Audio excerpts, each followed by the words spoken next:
Welcome to Show Your Priors. We're your co-hosts, Michael Nichols and Jason Thompson.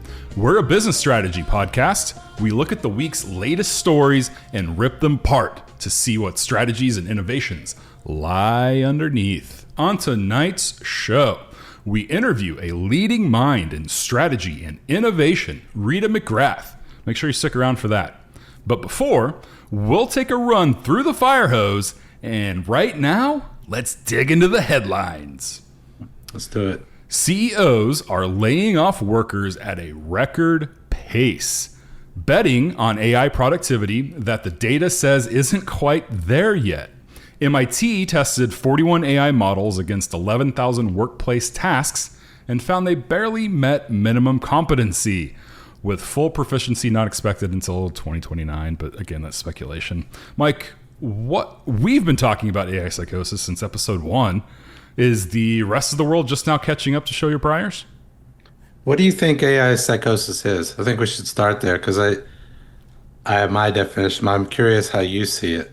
I see it as reinforcing feelings of grandeur or things that you wouldn't normally think you would be correct at a single glance. So if an AI confirms it one time and you're just saying that's Bible truth now, I think that's a form of psychosis.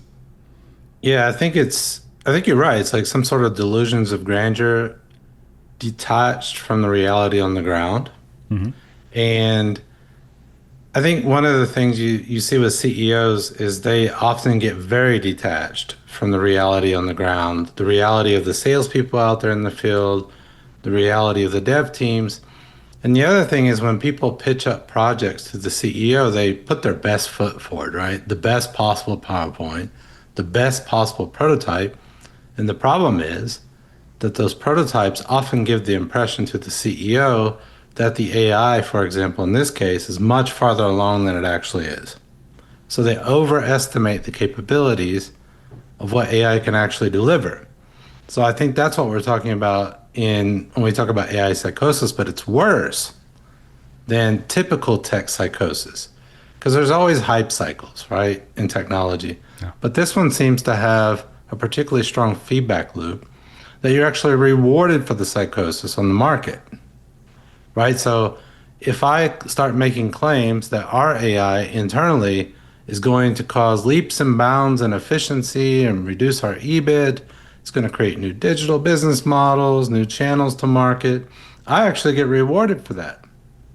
There's no punishment for that. Yeah. Because why? And this is always a problem with CEO pronouncements about the future. Well, the bill only comes due in the future.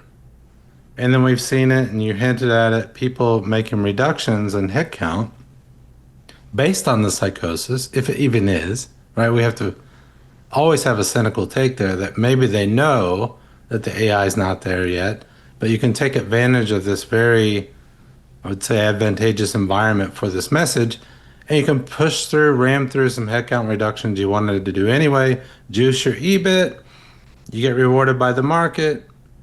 Call it the AI bump. What do you call it? The meme effect, the meme effect.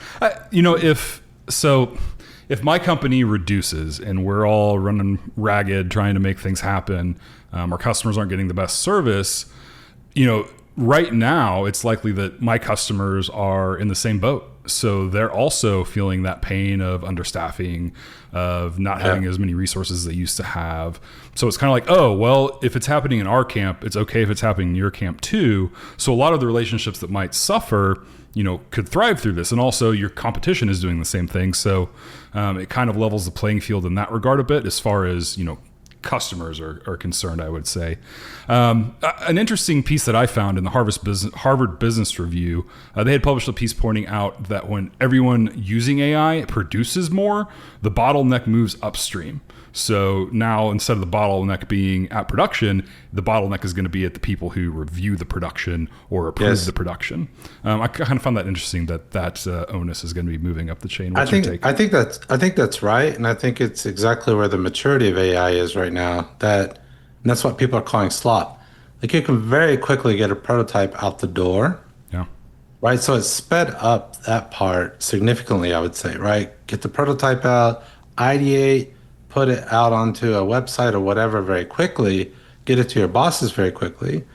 I think the challenge, though, is that that's happening at an astronomical rate right now. So there are more of those projects to review. And then within any given project, the code base might be massive, and who knows if the devs or the coders have actually reviewed it. So it's the number of projects plus inside of any given project, does the person reviewing it actually take the time to go through and review the security, bugs, privacy, that it actually serves the business interests, et cetera. So I think that's a massive part of what's going on right now. And that's a great thing, right? That we can speed up the early piece of the puzzle. Now, I've always said the biggest thing that kills your new idea is that nobody gives a damn. Customers just don't care. You're not solving anything relevant. So the good thing about speeding up is that realization for engineers comes much faster, Yeah. right? Yeah. So if you're testing it on the market, now the question is, who has the courage and the bravado to tell the CEO that, hey, wait a second, our AI capabilities are not there yet? Because there's this management, I would say bravado, and there's this management mythology that when the CEO asks you, you say, it's all under control. It's all good. We're going to reach the targets, etc. So when they cut headcounts, what is your job as a manager to say, I can handle it. We'll get more with less. Radical accountability, these books and stuff you see out there. You can hear I'm a little bit skeptical of this. If you cut a fundamental resource from your business model, that is just simply risky for the business, Yeah. right? And it may not show up in this year's targets. And the question is, does the CEO care? They hit their targets this year, investors are off the back, they get the bump, they get the bonus. Well, what happens in 2 to 3 years? Have you fundamentally undermined your business model? You'll hear me coming back to this and back to this and back to this. Happens in PE. It's not just AI. I think it's a structural problem with the way that we incentivize management. Yeah. And then underneath, there's a lack of courage at middle management and below to tell the truth going upwards. That's the truth. But there's a lack of courage for a very damn good reason, because they will get punished under this idea of radical accountability. You just get it done, doesn't matter. Well, it does matter if you need to launch a major application with only one engineer, right? And then you're surprised if there are bugs or security failures, et cetera. So the hope is that AI would help that one engineer do it, but you already said the problem. One engineer without a reviewer, that's not even the business part yet. That's just the engineering piece. So I think there's going to be a big business in mopping up a lot of messes that are being created right now. That's true. I would agree with that 100%. All right, let's go now to Robinhood, who just launched 2 products that let AI agents autonomously trade your brokerage account and spend on a virtual credit card. No human approval required on any of these transactions. This is one of the first times agentic AI has had direct access to real money at this scale. And Stripe, Amazon, and Google all have launched similar infrastructure in the same couple, I guess in these past 2 weeks, actually. Are you going to sign up for agentic credit cards tomorrow, Mike? No. What I was curious about on this one is, will this agentic system or agents, will they outperform day traders, for example? Will they outperform, professional traders, the funds? I don't know the answer, but who would you bet on? Would you bet on the agents, or would you bet on humans? Because, the book, there's a book out there, I think it's called A Random Walk Down Wall Street. Probably you invest in index funds, so you've basically inhaled the message of that book, right? Which is, you can't beat the market. Yeah. There are information inefficiencies, but they're rare and they're difficult to find unless you have some sort of insider trading advantage, which we will talk about, I think, later. I think you can beat the market, but you have to invest a lot of yourself and your time and your knowledge and learning to Right. that. And that's not how I want to live my life. So for me, it's not worth the. Well, and it's difficult for humans to do that. Even if you're a professional trader, you're still limited by your own human brain, your own biases, your own targets that your bosses above are giving you. Yeah. You're going to be pumping certain things for political reasons or for your own incentives. And the question is whether an AI can do that better. Can they ingest all the information on the market better, more efficiently? The big danger is the hallucinations. I don't know how they keep it deterministic. So deterministic, when I say that, is if you do X, you get Y, and the data is, secure, it's factual, and then the way the AI uses it, it uses it in a deterministic manner to make bets based on that data, right? Like there's a clear link between the data and what it's doing. It's not just making shit up on the fly. Well, let me clarify the technology here a little bit. So Robinhood is using something called MCP, which is model context protocol. So you can use whatever model you want. You could use one that is looking at market data, the basics of a company, the fundamentals, or you can use one that's just strictly looking at chart movements. And when it sees a pattern trigger, it's looking at that. AI trading has been going on for a while. It's one of the most successful, I think, aspects of AI right now, or the most well hashed out and reality tested part of it right now is trading. And it's, to my knowledge, you get the benefit when you are very low latency, the first people to act on a market movement. But beyond that, you're not going to be getting the value. So I'm kind of interested to see. Yeah. So if you're not, at the bleeding edge of latency and have those correct handshakes like a Citadel has, I don't know if you're going to see benefit from it. If everybody's deploying agents, will anybody get any sort of arbitrage advantage or a time advantage? I don't know. So back to the question, humans or AI, what would you trust more as an index fund guy? It depends on where the masses are. If the masses are in AI, I could see them ganging up on the same stocks and just loading stuff up in a very meme fashion for no other reason than that's where volume is going. I don't know, but that's still, again, they could also do the other thing. So it's interesting that the AI could follow the path of the humans. Like they're a chartist, they're a fundamentalist, right? That's true. That could be interesting. Yeah. Depends on what the prompt is in the end. I think the markets are also going to go to 24 hours. At least that's been rumored for a couple of years now. So if that ever does happen, then I think the robots are going to win.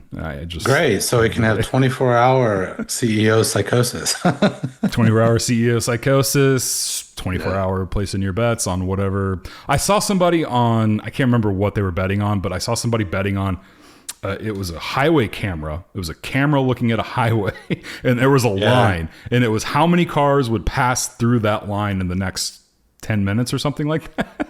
I bet $1,000. Bro, am I going to win this? Please, please, please, please, please. Bro, over 16? Go through. Holy shit! We just won 3.7K. What are we doing? It's crazy. It's crazy. Hey, man. Tulip mania. Yeah, something like that. All right. Let's go now to AI coming for our jobs, as 99% of CEOs are planning AI-driven layoffs. Of course they are. Coders are now refusing to work without AI, even as research shows it's making them worse. And 1 in 3 American men have left the workforce. What's your take on this AI workforce disruption? We've already talked about it a little bit tonight. But I'm not sure about the data behind these. The 99% of CEOs planning AI-driven job cuts, that would seem to confirm the psychosis, right? Because behind that, this is me again. I'm going to go down into like a causal model and a business model. Do it. So does AI apply to every single business out there? Like if you're just pure hardware or a pure service business with people, actually, do you need AI? Maybe. You'd say, well, maybe the salespeople can use AI, whatever, for customer service, for, like Salesforce type tasks. So I get it. Maybe there are places. So, but it's a little crazy. 99% of CEOs, I would want to fact check that to make sure. But okay, there's that. And then the coders. So this is one of those things where you got to be careful about looking at the existing definition of a job, I think. So coders, if they're just producing code, they're in trouble, right? Because AI is basically copied. You've heard Dario say that. I think Sam Altman said the same thing. It's basically copied every possible GitHub repository out there and been trained on all the code out there. So it's going to be able to mimic that for sure. What the question would be is, how are they using it? What are they using it for? Is it for what we said earlier, like this early prototyping? But then if you want to get to scale and security, protect privacy, can you still do it that way? Or do you have to actually go back to software engineering, like the fundamentals? I know for the application we're making, you can definitely do the vibe coding up front to test out new prompts, etc. But if you want to scale that thing into an enterprise company, no chance. Yeah. I sent you a list, right, from one of the IT or a digital department of the requirements for our application. They are difficult. Yeah. Right. And I have real engineers, real software engineers who are not just vibe coding stuff. And it's still hard, right, with traditional software engineering. Yeah. So what I wonder is it a shift from coding as a job description into like a software orchestrator? I know that word doesn't really exist, but that's the thought I had is if you're vibe coding the upfront piece, the lead in to the point where you actually have to do review and engineering and think about the scaling, is your job definition just shifting? Or is it really just coder, software engineer? I don't know. Yeah. So I think you got to be a little bit careful there. Are they really putting like the death knell out there or putting the nail in their own coffin? I don't know. I think with new technologies, job descriptions probably should shift. And is that what's happening? The last thing you mentioned was the men, what was it, 1/3 of the one third are leaving the workforce or have left the 1/3. workforce. So this is a long-term trend. If you show the charts, there's a long-term trend that I don't think has anything to do with AI. Yeah. You'd want to dig into the numbers. How much of that is retiring? How much of that is other things? I don't know. Maybe they're gaming full time. That's their job and it doesn't count. Well, I don't know. Services. Yeah, the like Uber Eats and Uber Yeah, regular. the gig economy. The gig economy, exactly. Yeah. I don't know. That takes you out of I don't know. I know a lot of people that just prefer that, by the way, and they're men mostly. Nothing But wrong what with I found interesting when I did a little research was that downward trend for men. It's been going on for a long time, and it's directly countered by an uptrend for women. I've read If that you too. look at the chart, Yeah. right? So, is that just a societal shift where women are participating much more heavily in the workforce than they did in the past? And this is just a reflection of that. And maybe, although it looks like people aren't dating anymore, but maybe in the newly found relationships, there's a negotiation about, who works and who doesn't. Maybe it's just there are more trade-offs in that calculation now, and women are working more than men did in the past because of those relationships. But again, you have to look, you see this downward thing, you got to dig into it. It's not univariate, it's got to be multivariate, and you have to look into all the variables. No, you can just let your Claude bot go to work for you, and then you can date it. And Yeah, you you can don't talk need to it at work. It won't tell Well, you no. According to Elon, we're done working, right? It's post-labor. Damn right. Interesting thing that I saw on this one was that Amazon had shut down an internal AI productivity leaderboard called Kiro Rank, according to whatever I read, because employees were gaming it by burning tokens without Yes. producing anything useful. This is the fundamental rule in all of human nature. Yep. If you put in a rule or a KPI, it will be gamed. Yeah. You create incentives you never could have foreseen. It happens every time. And still, the whole management game is trying to put metrics in there, KPIs, what do they call it? Leading indicators. And Yeah. they're never leading. They're just like deterministic KPIs that can easily be gamed. Good example, can tell us some of your sales experience. I saw a sales team that started getting rewarded for leads. Oh my God. It's predictable what's going to happen there. What will happen? Terrible quality leads. Yeah. Yeah, because that's what you're getting rewarded for. Yeah. And you always got to be aware of this. Like, people get rewarded for margin. They'll start gaming towards margin. They get rewarded for leads. They game towards leads. You get trash leads, right? Or if you game towards volume, watch your margins shrink like hell because they're going to lower the price just to get the volume. And you don't blame these people for that. You've created that incentive, right? And so this is not a surprise. That's my public service message. It's called The Tyranny of Metrics. Also a very good book, by the way. Once you start optimizing on one KPI, it will be gamed. Yeah. All right. I completely agree. And this will change a little bit when token price comes down, just because I think, I read the stat that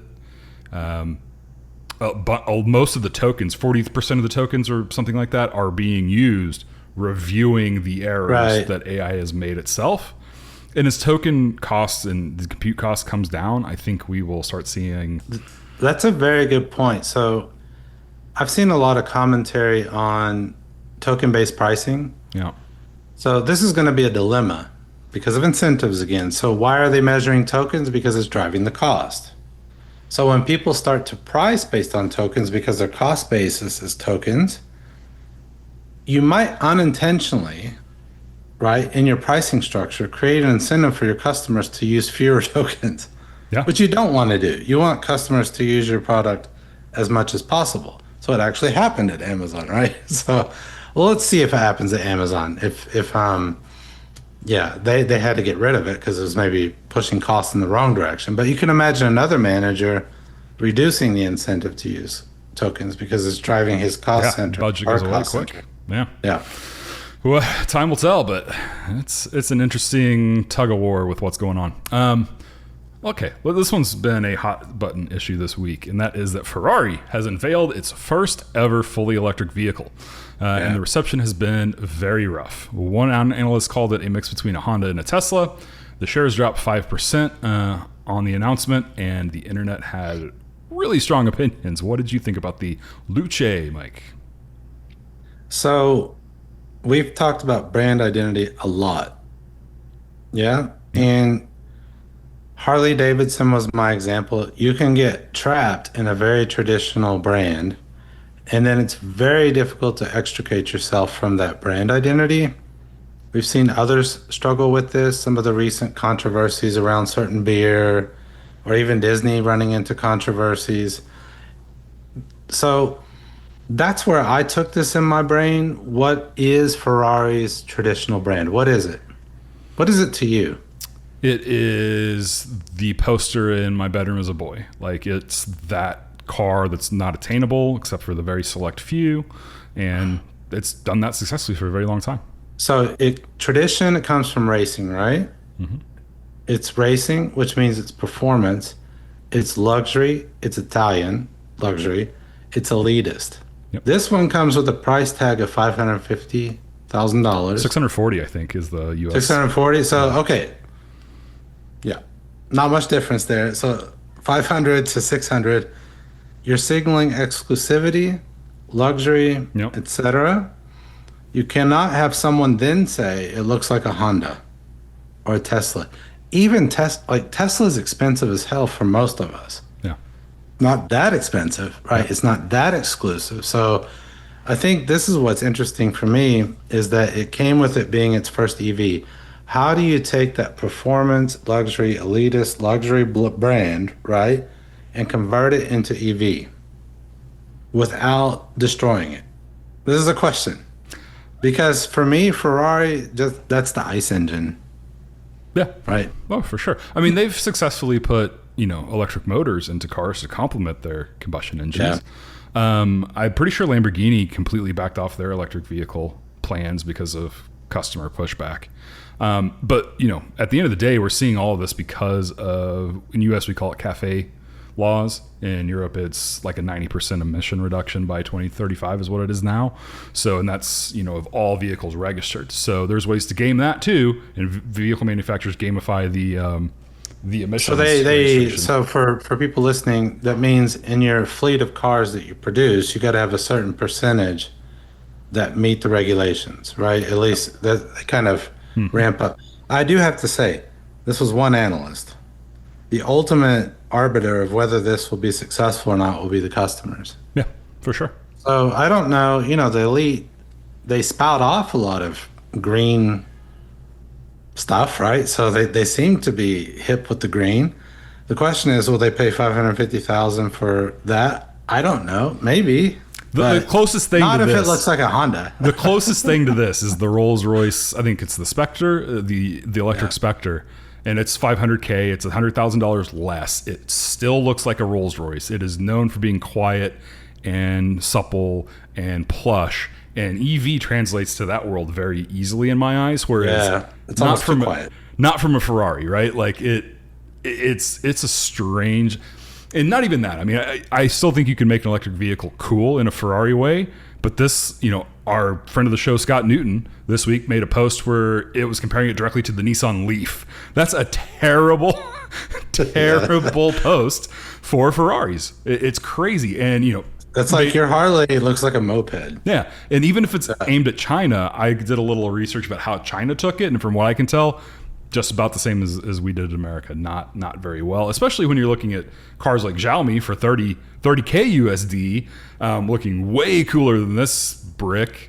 It's an ugly car. Some of the interior features are cool. And it's a weird, we haven't seen it next to any other cars, but from my understanding, it's that weird size range between like an actual crossover and a car. Like a coupe? The Toyota Crown Insignia, if you know what that is this new weird vehicle size that I think is the same thing as the Ferrari. It's a strange... station, maybe the station or the Elko is coming back. Station wagons are cool, man. I will go to the grave on that one. Station wagons are cool. One of my best friends had an El Camino in high school. I love that car. Yeah, El Camino. I would love to see an El Camino come back, man. One of our baseball coaches drove like the OG Volvo V80 station wagons. Man, that thing was, in his own way, I didn't realize at the time, but he didn't give a shit at what people thought about him, and that is so cool. That's why you drive an Elko. Exactly.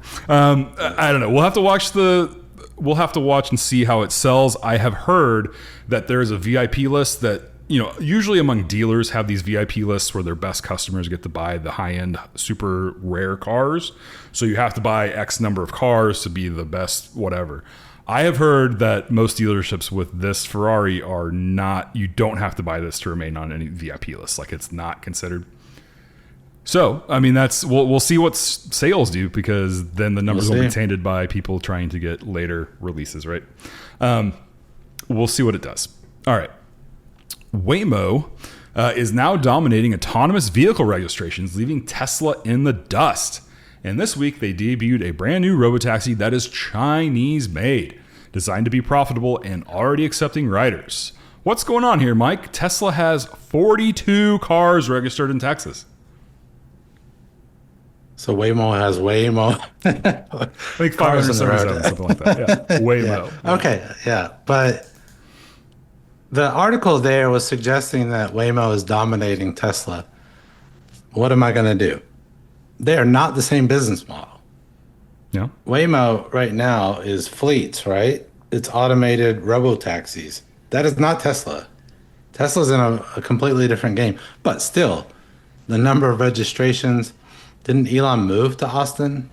If I'm not incorrect. He moved to Starbase City or whatever they're calling it. Yeah. Yeah, where's that Texan pride to start buying some Teslas from Elon? It's also a red state, but maybe not in Austin, right? So I think the thing I was thinking there is really fundamentally, you can't compare these two to say that one is dominating the other. And this is a good example of focusing on a KPI like registrations, which don't tell the whole story. Well, just don't. Musk promised us 1,000 robotaxis by 2024 and 2025. So that's a good point. Why would he do that? Because he pumps the value of his companies on but baseless statements. This is a good example of, that would be one place where you would critique his strategy. Mm-hmm. I don't know. Have you ever seen the master plan that he put on his website? He puts Tesla's strategy on his website. They're up to like the third version by now, or fourth version. I actually have it. It was basically like three statements. We'll release this, elite luxury car, and then we're going to spread into as it starts to gain traction, the infrastructure is built, we're going to build an affordable EV for everyone. Yeah. Okay, but that typically is a horrible strategy. To start where Ferrari is, right? As a luxury elite brand. Yeah. And my friends out at Berkeley used to say, well, why did people buy a Tesla? It's to show you that they have $100,000 and you don't. Right? So that customer group, they do not want to be seen driving the Nissan Leaf, right? Or right? That's the whole point. If your strategy is to go from an elite car down to a commodity car, that often backfires because Agree. it kills your home base, which is your elite people. They don't want to be seen driving the same cars as the plebes. So that's why I point out. So does Tesla's brand identity fit with robotaxis?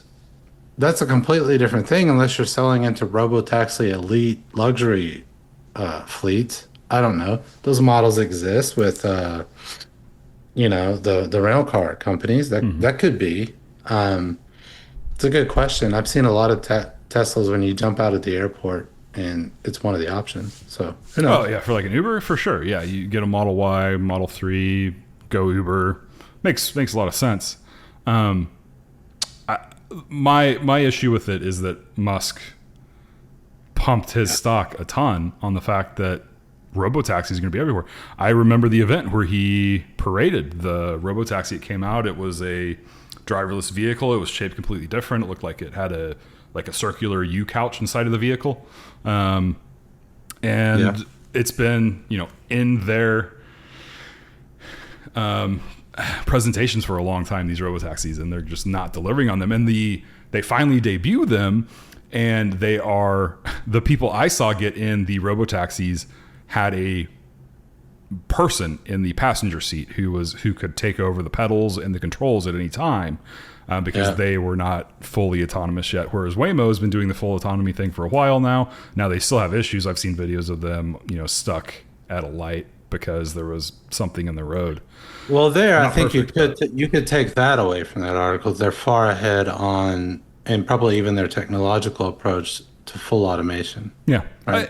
I think, Elon hamstringed himself by saying we're going to do this all on vision only with, just the video tech only.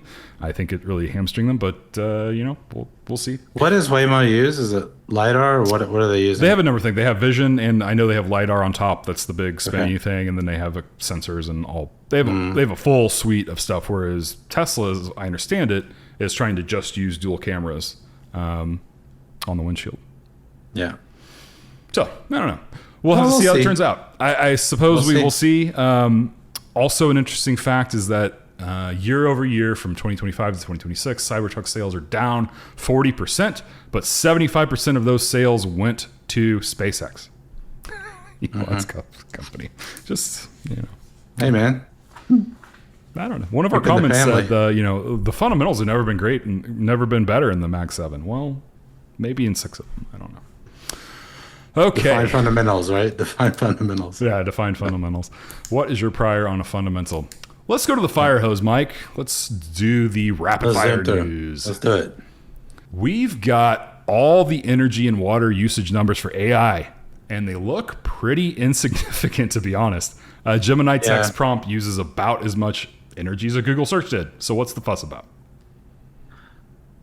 I think this is I think one of our commenters also pointed out on one of our shorts that this has become ideological. Yeah. And when it becomes ideological, we talked about AI psychosis, but it's running in two separate directions. I think there's the absolute hype psychosis that you're seeing with tech CEOs and the tech world in general that Mark Andreessen references a lot. If you don't have AI psychosis, something's wrong with you right now. I think there's a psychosis on the other side that is fundamentally opposed to all things AI, no matter what, and will find any reason to attack it. And there are often environmental concerns attached to that view. There is NIMBYism on that side. Let's just be honest. So there are two sides with, I think, views that are detached from the fundamentals. You just used the word right now. And one of the things we kept hearing is like they're consuming too much water, right? They're consuming too much energy. Yep. So let me challenge the people on that side. It's not that I disagree with you, but this is what we do here, right? We challenge people's assumptions. The article points out that, yeah, it doesn't actually use that much energy. And over the last year, the energy consumption of Aquarius dropped like 33-fold. And this is one of the dangers. It could be that you formed your psychosis a year ago or even 2 years ago when AI was super inefficient, when the hallucinations were worse. I remember for our application, it would have been impossible to code it a year ago, maybe even 8 months ago at this point, but it's moving that rapidly. The other point I would bring up is we talk about energy as if it's zero sum. So when I say zero sum, there's a fixed pie of energy. So my point would be if that's the problem, and it's never clear what people are really against this for, if that's the problem, build more energy. Make it easier to build energy. China's scaling their stuff up like crazy because they've decided the solution to that is build out. Yep. Build nuclear, build coal. Don't care what you build. Just keep building and building and building. And meanwhile, our debate is stuck around, the regulations around it, what to build, where to build. It's probably going to differ by the state. That's the good part of the United States, the laboratory, where you can experiment with different energy, different subsidies, attract energy companies, and it's not federally led. So you don't get that state-led model in China where you can just scale up really fast. You get more experimentation. There are trade-offs to both. So that would be my challenge to people who seem to be obsessively focused on this water issue and energy issue is we could build more, but if that's not what you're worried about or what the concern is, please tell us what it is. Yeah. Really, my only input on this topic is one, it's not destructive to water. It doesn't destroy the water. The water is it diverts the water. It drains the water from one place and puts it in another place, but it is not any more destructive to water than a dam would be. Well, in processed water, like I worked at a company that dealt with processed water. There's good technology around that to clean it, recycle it, et cetera, and filter it. There's zero liquid discharge technologies. So I just wonder if it's just like this innate, I call it psychosis on both sides. I think some people, it's more the uncertainty around the technology that's driving this and people don't understand it. We talk about it every week, but it's even moving too fast for us probably, right? Sure. So again, show your priors, review your priors, and you're going to have, this is the perfect issue. AI is moving so fast that you need to update your priors every week. And maybe even every day. But don't do it like this. Don't swing wildly in one direction and then the other direction. Because you'll see X is famous for this. There'll be a doomsday post. Oh my God, we're all going to die because AI has this new capability. You saw that around Mythos, right? Mm-hmm. Or, oh my God, nobody's ever going to have to work again. It's either one or the other. Then there are they're typically European accounts will hop on and basically say, AI is too unsafe. We have to regulate it now before it's too late, right? So you're getting these wild opinions on both sides while we're trying to all sort our way through it. And perfect topic for show your priors, update your priors. Don't fall for the psychosis. Let's just say it that way. All right. Google's AI-powered search, their overhaul, is killing traditional SEO. That's search engine optimization. That's where we put this week's subjects are, and then Google returns your results when you search for our show and that topic. That's SEO. DuckDuckGo initials are up 30% as users push back against being force-fed AI results. Take those results, says Google. Bruh. What do you think, Mike? So what did I do? I sent you a screenshot. So I ran a test. Yeah. I went to DuckDuckGo. I actually like DuckDuckGo because it has this private mode that's better than the others. You would. Who knows what you're searching for? Yeah, God knows, right? So I'm searching for things like this story. So I searched for this story on DuckDuckGo, and what came back was a search assist. Right? It's in the screenshot I sent you. There's a search assist, and the search assist was AI. Okay. And then on the screenshot, besides the search assist, which you can turn off, to be fair, Yep. you can also turn it off on Google. There's a, or at least you could, maybe that has changed. There's a duck.ai up there. So people have run from Google with the assumption that DuckDuckGo is a refuge from AI. And the first thing you get when you search about the story is an AI generated overview. I find that kind of funny. And that goes back to my point.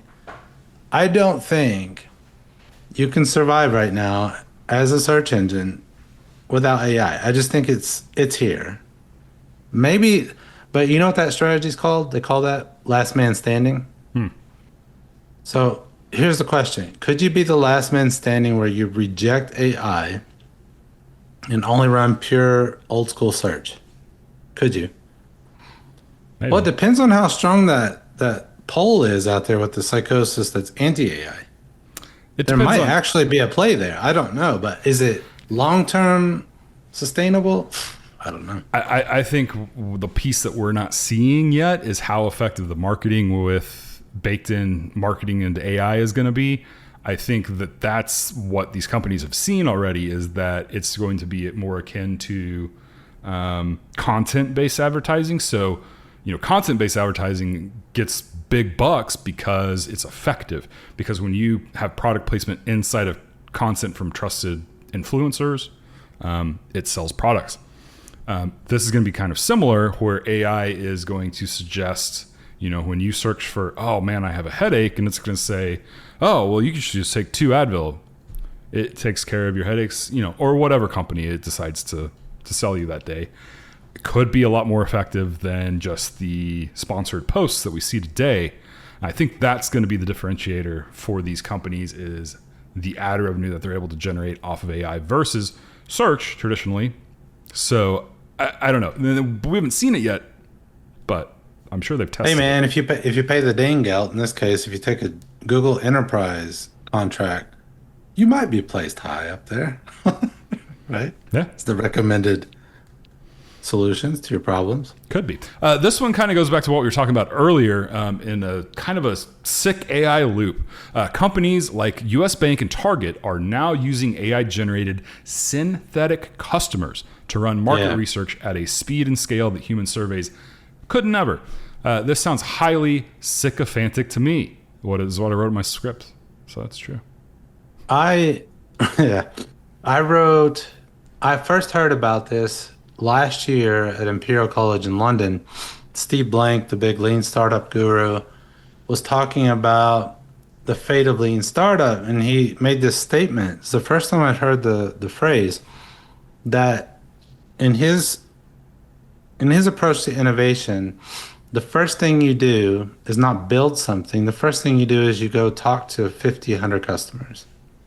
Okay? And the idea behind that is to detect whether the problem you believe is real is actually real, and you don't just hallucinate it and start building tech. And when you build the tech, you go out and find out nobody actually wants it. This is a very expensive way to fail. He mentioned, well, I still believe you need to do that, but you can now these days hook it up to like XAI or the Grok, right? You can hook it up to social media, and you can create something called a synthetic customer, or a synthetic customer persona, synthetic customer profile. And what this does is takes actual data from the world, quantitative data or from APIs, MCPs, right? You mentioned that earlier. And then you can start to simulate how customers might react to this based on what they're actually saying in those environments, right? So it would be a way of getting a first sort of thumbs up whether your first hypotheses about the customer are right or not. It's another way to say, given our existing data, are there customer persona profiles that we haven't recognized yet? You can maybe spin those up. So it's kind of like, the way I read it was a good article, I think, by Bain. I'm not the biggest consulting fan, you know that, but it was pretty good to get a good understanding of what synthetic customers are and what they're being used for. They're kind of it looks like they're starting to replace the traditional marketing methods like clustering and different ways of marketing to get that early feedback on what the customer segmentation could look like, the pricing, etc. And it's kind of like wargaming in that sense that you can spin up these synthetic customers and then test your theories on them, but it's still speculative, right? Yeah. It's still based on if you want to do something fundamentally new, it's not often the case that you can take the existing data on the market, like disruptive, right? Take the existing data on the market and then derive from that the disruptive idea. It's possible. I'm not saying it's not. Well, Ferrari should start using this stuff. Yeah, that would be one company that could benefit from it. But what's your take as a sales, professional? Slop in, slop out. It depends on what the you data. put in. If I tell Ted in innovation to give me his 10 best ideas, or I tell AI to give me the 10 best ideas, it's going to all depend on what these synthetic customers are, what their prejudices are. Like, they're still going to have biases. So I don't know. I don't know if they're going to outperform Ted. I assume they will in the long run. I don't know when we get there, though. Probably not But today. it's better than a synthetic customer is better than not talking to any customers at all. True. Which is a very typical practice in corporate where people fixate on technology, launch new technology to no customers. Yeah. I do Right, think it so- gives us views from scale that we wouldn't have before. I think in that regard. That's right. Absolutely. That's right. Okay. So it's kind of like a thumbs up. How big could this market be? At least the early indicators are like this. Right? Well, let's talk about an expensive failure. Jeff Bezos' rocket company had a bad week. It's not funny, but the new Glenn rocket exploded during testing in Florida. It's a setback for Blue Origin as it tries to compete in the space race increasingly dominated by Mr. Musk and SpaceX. Hey, did you see Musk tweet about this? I didn't. Basically, it was sympathetic. And I'm looking at your face to see how you respond to this. Here's the tweet that I saw. Rockets are hard. Most unfortunate. Hope you recover quickly. So here's the question. Is that genuine? And why might it be genuine? So we talked about billionaires competing against each other. Do you think he really cares that Bezos' rocket bit the dust or not? And I'll give you my take. What do you think? Why would he care if he does actually care? The first sentence you read was when I... Can you say that again? Can you tell me the exact statement? Rockets are hard. Most Okay. unfortunate. Hope you recover quickly. Yeah, I mean, coming from him, that sounds, I don't know, a little bit insincere, but he's also had a lot of things explode, and he's had criticism. Yeah. So he's been down that path. I'm sure he understands. From a personal standpoint, I don't know. So what might else be out there? My thought was, I think he's afraid because when something like this happens and government sees it, they go into safety mode. Yeah. And then he might be afraid, whether it happens to Bezos or to him. I'm looking for the self-interest here, right? That if government steps in and puts a pause on things, that actually slows down innovation. And that's a bad thing for both parties. It's a bad thing for Elon. It's a bad thing for Blue Origin, right? And I think, what's interesting about this? In innovation, we often say, fail fast, right? With rockets, it seems unacceptable, right? People don't seem to accept the fact that when you're experimenting with rockets, that you're going to make mistakes. Now, as long as there aren't people on board. Now, let's put a spectrum on this. So, fail fast works really well in the software world where there aren't so many victims. There are barely any victims. You can do A/B testing as long as you're honest and ethical. A lot of people aren't. As long as you're honest and ethical, that's a good way to test early versions. Well, the rocket, it's hardware. It's a bomb, basically, that can go off at any point if there's even a minor mistake. So I find the psychology around that interesting. And those are the types of things that politicians look at because they're big and explosive and big news stories. And you got to show that you're on top of it and you're going to regulate it and make it safe. But the consequence would be if you slow down the race to space, the race to Mars, and he has an incentive to not slow that thing down. So fail fast on cheap things that don't hurt anybody, but when it gets where it could be dangerous, we often have a no fail at all policy. So I would even admit in nuclear, it's a fail never.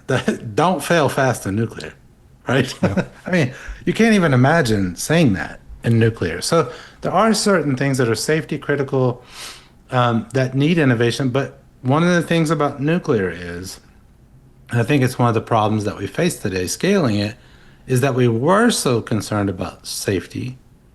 We drove the costs so high because of regulations that we've barely seen any innovation in it. Now, you get really safe nuclear, but you don't get to experiment with the modular stuff that we're finally, after a long time, starting to see. So I probably took that way farther than you wanted to on that one, but I found that tweet interesting. And yeah, I actually have sympathy for Bezos. That's expensive, but those expensive failures are actually what innovation's about. Learn, move on, launch the next one. Well, I hear Elon's trying to sell more compute after his deal with Anthropic, so Bezos could be a good target for that. He probably is being sincere. Ish. Sincere-ish, but they do have, whenever they change a parameter, so if there's a new satellite model or there's a new rocket model, they do tests to send the first one up as a test. Yeah. And then it's just sometimes things are going to blow up when you're dealing with rockets. Yeah. All right. Meta officially launched paid subscriptions for Instagram, Facebook, and WhatsApp this week, with AI features tied to payment tiers. It's a significant strategy pivot for that company, which has built its entire empire on ad revenue. Right. So that would be a shift in the business model. It's one of the best examples of a two-sided market where it only monetizes on one side, so it has a massive free user base. Now, it's not free totally. You have to sell your data and your eyes and your attention, right? So it's not like it's totally free. But then Facebook monetizes that with their engagement metrics that make sure people are watching, and they sell that engagement to the advertisers, right? So that's a massive departure if you now say, and they were careful, we're going to start adding subscriptions. So the target segments, when I looked into it, are businesses. I don't know what businesses will pay for that. Maybe it's advertisers again, creators, and Meta AI users. But I honestly, in some of the features like super reactions, I'm like, what the hell is that? Story insights. AI does that. So already for free. So it was hard for me to see what exactly anyone would pay for this and why they would ever pay for it. I mean, super reactions. I'm thinking, well, I'm still the old school GIF king. So I guarantee you there will be some sort of blue check or green check or something next to your name when you pay for something. Yeah. Yeah, but to me, the subscriptions, they're just too many right now. Yeah. Oh, for sure. There are too many, and it's getting to be overwhelming in my opinion. And I'm not against subscriptions or anything, but if I can't see the value, I don't know. I'm just not in that segment, I guess. Well, at the base level, it's the same thing as getting a subscription to a gym. It's always, the gym has had the subscription model for the longest, in my opinion, for a long time. And when was the last time you used Facebook, by the way? Speaking of gyms. Oh, God. Never. Like, actually used it? Never. I mean, it's been a long time. I've been deactivated. I think I might be active right now because I wanted to start using Facebook Marketplace because Craigslist just isn't there anymore. I think I used it this year, and I looked at my timeline. I think the last time I used it was 10 years. But I was trying to find someone. Right? That's why I started looking at it. Yeah. By the way, if you look at your old post on Facebook, that's embarrassing. So there was a little cleanup crew going on when I looked at my old Facebook post. Oh, yeah. But I would never pay for that thing. I barely use it in the first place. But do you pay for Twitter? You pay for the mark on Twitter? I did, but I quickly questioned that decision after like a month of using it. I think it's the same thing. Value then. And it's an interesting thing is Apple saw their phone sales go down when the camera on the back didn't change configuration or size because people don't know at a glance that you have the new one. So why do people buy? So there's got to be some sort of visual cue. Well, there's got to be a limit to that. How many of those can you show at some point? But again, I don't know if they'll shed free users because they're not charging them. Right. So that's different from OpenAI, where it was a little bit more of a controversy. If you start trying to charge subscriptions to a free user base, that's way more difficult. Yeah. They may put some constriction on it. No fake, only 10 fake news posts for you per week if you don't pay. All right. A sneak peek now. Yeah, a sneak peek at a redesigned Siri app reveals Apple is building something far more ambitious than just a voice assistant. It's a direct play to compete with ChatGPT and other conversational AI products. Remember we talked about OpenAI considering a lawsuit against Apple? Mm-hmm. That was just last week or the week before. So if you're not, go back and watch that conversation if you're listening to this one. But the point there is that OpenAI was claiming that Apple was suppressing ChatGPT within their ecosystem and on the phone in particular. And I said, well, yeah, of course they could. What would I always come back to? Need I remind you that Apple owns the channels and the customers? So eventually what I think Apple decided was we can basically create our own version of ChatGPT, not exactly ChatGPT, it's more like the voice mode, right? Mm-hmm. Powered by who? Gemini. That's interesting because in the past you thought, oh, Apple, Google, those are enemies. But it turns out they've actually had some pretty productive partnerships. And this is another example where they're coming together. Why? I was thinking about that strategically. I think this is actually a very mature strategic decision to say, Google, you're better at that. You're better with Gemini. You're spending all the money on it. You're really good at that. Just like it did with Maps. Right? Our Maps sucked as Apple. So we just defaulted to the fact that the users prefer yours. Let's just admit it. Your capability is better. This is called, we talked about it earlier, make or buy. Why make it if you can buy it from somebody who's better at it than you and you can partner with them? And then Google's just recognizing you're really good at your ecosystem. You've got it all wrapped up. We're just recognizing that. You can pay for the underlying technology and license it. We all benefit. Yeah. I think a lot of companies really took hold of OpenAI because it was the first on the block, and they made a lot of snap decisions, and they're now dissing themselves from Sam Altman and something that's Microsoft too. Yeah, absolutely. Just a hunch. I have no. But this is natural in business. You do not want to be dependent on one supplier. True. You just don't. Very true. It's not smart. Google, the DOJ charged a Google employee this week with pocketing millions by making insider trades on Polymarket. Mike, I heard the creator of prediction markets say that we need insider trading for these to work. Insider trading gives insights to the markets and makes them accurate. So therefore, the inside knowledge holders need to be rewarded for their contributions. What do you think? You can only legally inside trade if you are in Congress. Yes. President. So what this person did would be legal if Congress did it. That's true. Okay. The argument you're making is a very typical libertarian argument. You'll see versions of it from people like Robin Hanson, is that actually all information should be public. It should be available. Yep. And why is that good? Because even if people are insider, I'm not saying it's good, by the way, I'm just telling you the argument. So even if people are trading on insider information, that information is at least reflected in the prices. So that means the prices that you see are based on the best information. Yep. Okay? People find this view fundamentally unfair because they feel like, and I think this is where the law comes from, I think I'm partial to some of that libertarian thinking, right? Like markets do work better when there's more information, better information. It's more accurate, for sure.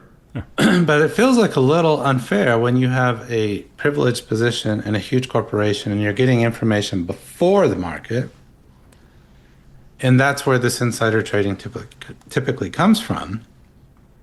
And so the question, though, I have on this is why this person got prosecuted. Because the enforcement seems very, very selective when it comes to insider trading. Caught. That's why. That right? Because insider trading, in my opinion, happens all the time. There's finance literature on this. You can look at finance professors. The leak. Yep. Now the leak is what happens before a major announcement. People start to trade, either them or their spouses or friends, before the major announcement comes. That's how Congress ends up being able to do it, because they know what's being discussed behind the scenes before a major legislative announcement comes, right? So they're in these committees, these secret committees, and they get this information and they're able to trade on it, which is the definition of insider trading. So I get why these sort of, trading polymarket type markets are interested in that, because I think they know there's a very strong incentive for this to happen, and it's difficult for them to enforce it. It's very difficult for them to stop it. Well, my problem with this is just the shape it takes. So I don't have a problem with someone being rewarded for their insider knowledge. So maybe if this was a journalistic outlet that was paying someone for their knowledge to then report on it and make money off that information, I think that arrangement might be fair, depending on what subject we're talking about, I guess. But the fact that it's set up as a betting market where average people go in expecting maybe a fair market, that I have a problem with, because it's not, you're not getting paid for your good information. You're taking that money from other people who are dumb enough to bet you. You have an unfair arbitrage advantage. Yeah, for sure. Is the point. Yeah. I don't know. I mean, so take heed. If you have insider information, go get paid on Polymarket. I mean, I get the libertarian argument. I also understand the other side very well. Yeah. It looks really bad. It looks fundamentally unfair for someone to have their privileged position and get information the market doesn't have yet, and then to capitalize upon that information. The only argument I could think of for making it legal is that everyone at Google would start doing that. And then the information would be fairer. I mean, you still have to be at Google, but it would get out there much faster, and maybe the arbitrage opportunity is lower. That's the only possible argument right now I can think of. No, apparently there was a rampant outbreak of insider trading from the White House staff. I don't know if that changed anything for you, but no, I'm not surprised. I just think, that's about the only political opinion you'll ever hear me give. That should be illegal in Congress if it's illegal in the market. Yeah, I agree. Period. All right. A provocative piece making the rounds this week asks whether the revenue numbers driving AI valuations are real, or if a lot of it is circular spending between the AI companies propping each other up. It's a question the market hasn't fully reckoned with yet. So this one was difficult to dig into. It was a sort of a speculative post out there, and the idea was that the major companies that are investing, such as Microsoft, Google, into these AI startups, they're trading cloud credits, right? So their investment is a cloud credit for these companies. We saw Sam Altman doing something similar, Y Combinator, like a token investment, the Y Combinator. The difficulty came was, and this is the claim, that when these cloud credits were cashed in, when they start using the cloud, right, and consuming the credits, that's booked as revenue. Yeah. Okay, if that's true, okay, it's revenue, but it's not cash. That's not cash, right? So, okay, what's wrong with that? It's legal, by the way, to do this, because this is actually quite typical in corporate venture capital, or in corporate in general. If you want to invest in a startup, you could easily just invest equipment. Yeah. All right, here's some equipment in exchange for something. So this is similar. Here's cloud credits in exchange for an equity position or whatever, or an option or whatever you're trying to get out of it. A right of first refusal. There are all kinds of stipulations you can put in there. What they're intimating, right? What they're hinting at was that there's some funny accounting going on there. The accounting looks okay. Just if you, from what I read, you'd have to dig into this, make sure it's all real. But the problem there is the cash generation. To me, will this return in cash? It is not true, and this is what I was having a problem with in this take. It's not true that those AI startups, such as Anthropic, let's just take Anthropic, are not generating cash. They are now. They're generating actual revenue. Mm-hmm. So then the bet is, and this is why it's hard when you see an analysis like that, looking at the current state where it looks funny, right? Strange. Looks kind of like shenanigans. Like this circular financing we talk about sometimes on here. But will the cash and the profit that Anthropic is now generating return back to these companies in the form of actually consumed credits that they pay for? I don't know. That would be the bet, I guess. Well, what if we And change the for me, framing a little bit to Yeah, go ahead. NVIDIA invests $100 billion into Anthropic. Anthropic pays Oracle $100 billion to build data centers, and Yeah. Oracle pays $100 billion to NVIDIA for chips and stacks and equipment. Sounds smart to me. I mean, like you're trying to guarantee. So this is, it looks like monopoly building from the outside. Yeah. And if you have an argument in that direction, you have enough evidence for you. I'm going to make an argument in another direction. This is market building. Mm-hmm. In market building, if you're growing a pie, you're trying to grow it for everyone. So AI is a new market. It's fundamentally risky. It's also possible that all of these cross-financing, or whatever you want to call it, cross-pollination, I think we used the word last week, will fail. So it all turns out to not, right? So to me, it makes sense to make sure, and actually the Japanese got good at this in their airplane production, car production.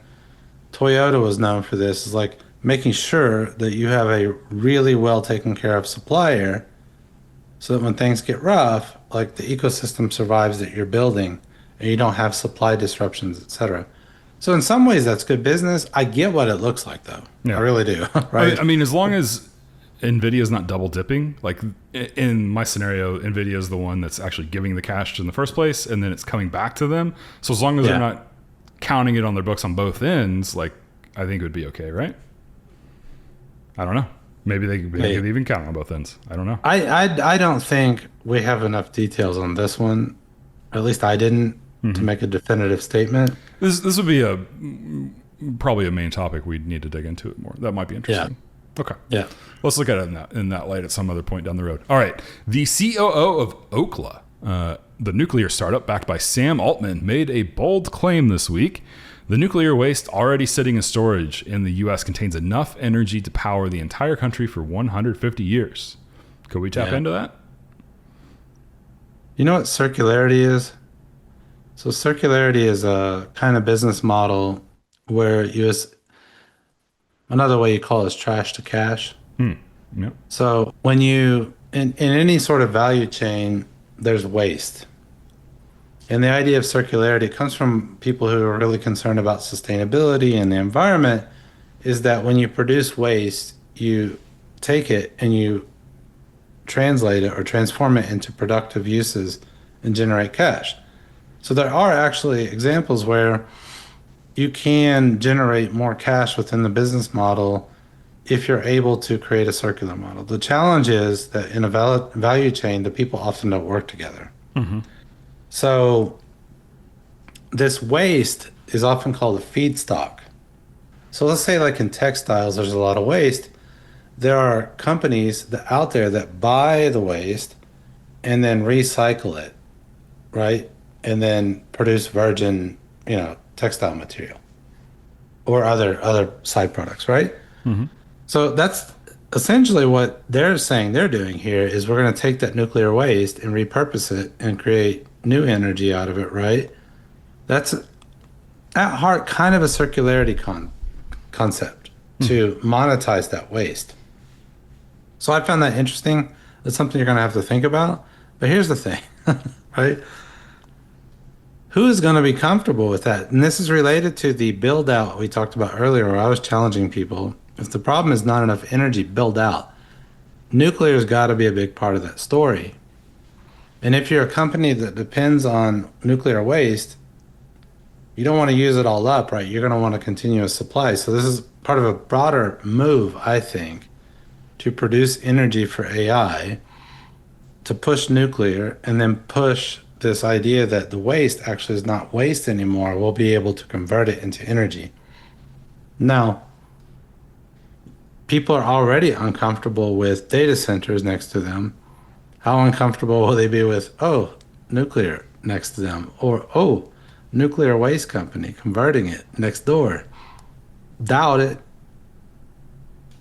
I have a nuclear site right in front of me. I'm comfortable with it because I understand the technology pretty well. Yeah. A lot of Most people are people. super skittish. Yeah. Yeah. Most people won't. Most people won't understand it. But I mean, you look at 3 Mile Island here, I don't think we had any public deaths from 3 Mile Island. It was handled much more publicly and at an escalated level from what we all know is the disaster that happened in. Well, that's why you got to go back to your fundamentals. It was first of its kind of disaster in the U.S. It's very visual, and people panic. Yep. The only question is, what was the evidence after it? You'd have to look into it to say, was it as disastrous as we imagined, enough to justify the freeze? I say no. Right. I say more people have died in coal mining accidents Cars. than ever has died from Cars, Yeah. automobiles every year. Well, right, but we're talking about the same industry here. Like coal mining has claimed a lot more lives than nuclear. So Yeah. it's just the perception is really bad. That's it. Because it's one of those, it's called availability bias. Like nuclear in general has been very safe Yeah. in general. A few major catastrophes. Chernobyl, by the way, it's a great series if you haven't watched it. Absolutely. Chernobyl being one of the best ones. The problem there probably wasn't the technology as much as the Soviet government just being, it was I would say the systemic problem that caused that more than the technology in that case. But that's part of it, right? You need a good system around it for it to function properly. At least from the show, they had a lot of the same symptoms as the Titanic captain. Like, oh, we can't sink. We'll never sink. Yeah, but you see that from CEOs and top management all the time. They deny problems exist, right? And then the people below don't tell them the truth. Yep. My point on that availability bias, though, is when there's a problem, it's huge. Yeah.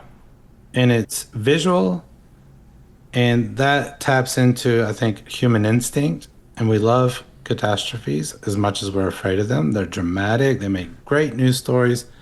Same reason that if you get one plane crash out of millions of flights, it's everywhere on the news. Yeah. Yeah. But you'll never see an automobile crash unless it's like a big tanker or a truck or oil with a train or whatever. And that's a bias that we have. And I think it really affects nuclear. Yep. It's also the same bias, I think, playing into that Blue Origin story, that it's a big visual event that news loves. Mm-hmm. And the problem with that is it throws your probability calculations off. Yeah, for sure. Yeah. So we talked about that before, but it'll come up again and again if we do headlines. Well, let's talk about something that also might be harming us from the inside out. TikTok is expanding well beyond short form video. Not to harm TikTok. They do great at what they do.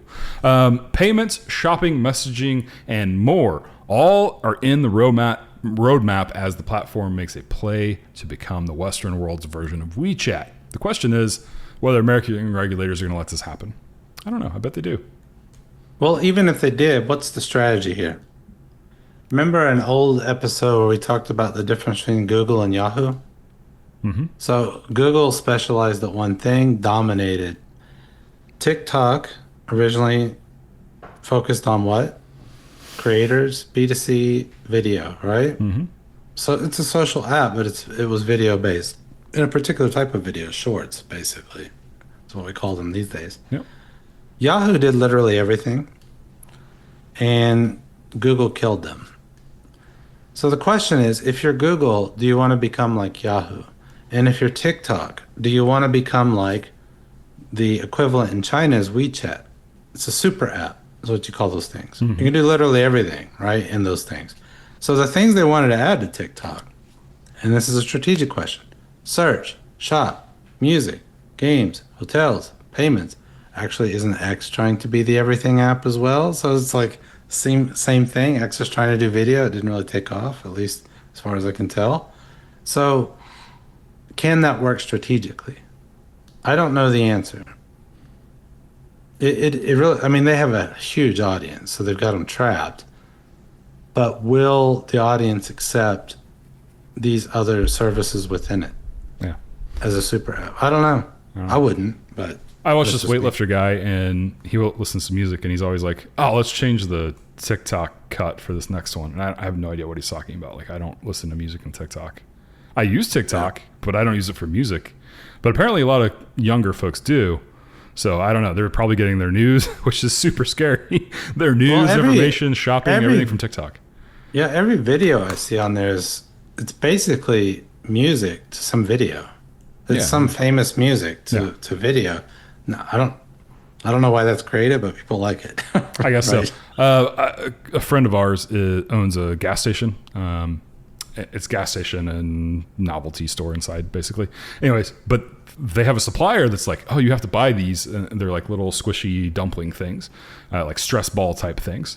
But he says, you have to buy these this week. They're really hot on TikTok. You'll sell it in no time. So like, okay, we'll test the water. We'll buy a box.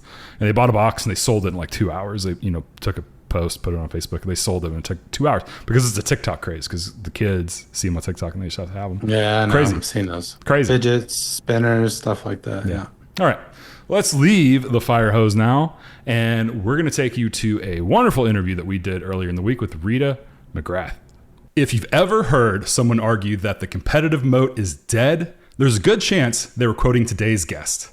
She's a strategy professor at Columbia, a 5-time author, PhD from the Wharton School, host of Thought Sparks podcast, CEO of Valise Strat Advisory, and one of the most cited voices on innovation and corporate strategy in the world. Rita McGrath, welcome to the show. It's a pleasure to be here. We're so happy to have you. Thank you so much. You've written much on discovery-driven growth, strategy, and innovation. With the rise of AI and the increasing pace of development, what would you say has changed? Do we need new guidance for the AI age? I would argue yes. And the evidence for that is if you looked at the asset profile of the largest companies in the world, say in 1975, what you would have seen was 93, 94% of those assets would have been tangible. And the rest would have been, what the accountants all chuckle at. Ah, intangible assets, how cute. Goodwill left over from some M&A acquisition in the past. Yeah. Well, if you look at that same batch of companies today, the rules are inversed. So 93, 94% of the most valuable assets of the most valuable companies are intangible. So it's not plant, property, and equipment anymore. It's IP, it's software, it's patents, it's whatever intangible thing you're creating. Now, what that means for strategy is if you think about where the field came from, it came from that very tangible asset world where the industry was the most important thing, and your position in the industry was really, really important, and your job was to find an attractive position in an attractive industry, throw up entry barriers like crazy, and then giggle to yourself for years as you enjoyed a sustainable competitive advantage. And that was the old recipe. Well, in today's world, that old recipe may work in some places, but it certainly works in far fewer. And if you just take one of the frameworks, a really good framework from those times, I call it Michael Porter's 5 Forces framework. And what Porter did was brilliant. He took the theory of monopoly and applied it to how companies can guarantee themselves great big profits. And he said, well, the recipe's really easy. You have power over your buyers or your suppliers. That means you get better prices or higher margins. You don't have too many rivals. So that's great because competition isn't that fierce. And if your product is hard to substitute for, that's even better. And he turned it all into a recipe. Well, look at the world today. Take Apple, Samsung, and Google, just to name some well-known firms. They're both buyers and suppliers and rivals and substitutes for one another. So, where does that model even fit anymore? That's a good point. And I think a lot of that comes, especially this Porter thinking, with the thinking of verticals, like clearly defined verticals coming out of World War II, where you're mass producing hardware, let's just call it that, or CPG products. And that's changing. And the list you just gave, like OpenAI, Microsoft, Google, Anthropic, are they, Jason and I talk about this a lot. Are they competitors, partners, both? Because it's very difficult to say because it's unclear what the vertical is, if one even exists. And I know you think a lot about that. Is it more that we're in ecosystems and sandboxes of customers, segmentations, or is it this is what Google does, this is what Microsoft does? What do you think? How would you address that? Because I think that's what's making things so complex right now. Yeah, well, if you go back to the foundations of strategy, right, the whole field was derived from industrial economics, and there are two assumptions in industrial economics. The first is that an industry exists, a vertical, as you describe it, and I would argue that's never been true. We made it up. Yeah. I mean, sure, there are regularities to being in the aircraft manufacturing business or the trucking business or whatever, but within those businesses, there's as much variation in firm performance as there is across them, right? Now, second thing that industrial economics assumes is that the normal state of things is equilibrium, which is very convenient if you're trying to create an elegant economic theory, but that's not reality. That we're no longer in Yeah. an equilibrium state. I mean, everybody since the pandemic has been whining on nostalgically about when do things get back to normal. And, I'm not sure that's even a useful concept anymore. So what I talk about is arenas rather than industries. And yes, indeed, ecosystems are hugely important. Where an arena is a pot of resources. So it could be a customer wallet, it could be a share of time, it could be a physical arena. And your job is to get resources out of that arena, but you have to be aware there's plenty of other people that would like to do the same thing. And so you Right. have to understand competition far more broadly than I think historically we have. I think I come from automotive deeply, right? From Bosch and then Manham, my last company. And I think automotive is a good example because you go from producing the car, that's automotive, right? And you have a complex value chain. It's mostly hardware based. You have your tier one component suppliers, tier two, and on down the line, all the way up to your franchisees, and you're driving your car. That all starts to break down. Well, how long ago now? 2016, 17, maybe even before, with the rise of Tesla. And I remember people in the industry saying they'll never make it. And then Uber comes along, and I'm bringing it up for a very good reason because that starts to expand the idea of mobility. And then when you expand it to mobility, then it becomes clear, okay, well, there are many ways to travel, right? You could walk in Europe, right? You can ride a bike, etc. And then now, one of the examples I like to give is like Xiaomi. It's literally a mobile car, right? Like mobile, right? Like it's about entertainment and the rest. And Jason and I like to talk about NVIDIA. They came from gaming, and now they're huge in mobility and AI. Mhm. So I think that really speaks to what you're saying is it all goes back in the end to what Clayton Christensen said, right? What is the job, Exactly. right? And then the ecosystem kind of forms around that, and then the the enemies at the gates can come from anywhere. Absolutely. Yeah, and if you take building on Uber and Waymo in the automotive business, think about this bizarre joint venture between Uber and Waymo. And Yeah, and it's fascinating, because each of those companies, I think the strategy is pretty clear when you look at it. Uber would really like to be the dominant platform for autonomous driving, right? I think that's pretty clear yeah, the way they've been positioning themselves. Waymo would like to be the dominant tech player in autonomous driving, kind of the way they are with, the Pixel cameras. And the Android ecosystem. And so they've created this sort of very strange marriage of convenience where Waymo said, yes, I'd like to have access to Uber's users. And yeah. Uber has said, great, I'd like to really have you as an example of a lead customer who's going to use our platform. Who knows where that's going to end? Yeah, who knows? Jason and I just saw an example where Rivian is actually starting to talk to Uber about providing like a fleet, right? So Yeah. that's a different business model altogether. Jason, what else we got? That's Yeah, I kind of want to take it for a curveball here, but I'll lead it back into our discussion. But you're on the board for McCarter Theater, which is known for its pre-Broadway breakout productions. It's pretty cool, from my opinion. I love theater. What is it that you love the most about the performance arts? Oh, performance arts. I think the ability to be entertained and to learn new things and to have an experience that is in person and has that sort of tangible depth to it. So one thought I have is that as much of the world becomes more digital around us, I think we're going to find much more pleasure and much more Mm, value in things that are actually person to person. So I see yeah. this in my own classrooms, which is for a while there, you may remember this, Mike. There was this period of time where everybody was saying, oh, in person, especially executive education, is going to be dead. Nobody's going to authorize travel budgets anymore. And what we're finding is the demand for the in person experience is through the roof. You cannot give away the online courses unless there's some kind of interpersonal dimension to them. Now you talk a lot about inflection points, and those are, well, one, you might describe what that is when I'm done with my part. They're related to customer behavior though, right? And I think one of the ironies is, and I've had some little X arguments with people, because everybody's talking about a post-labor society.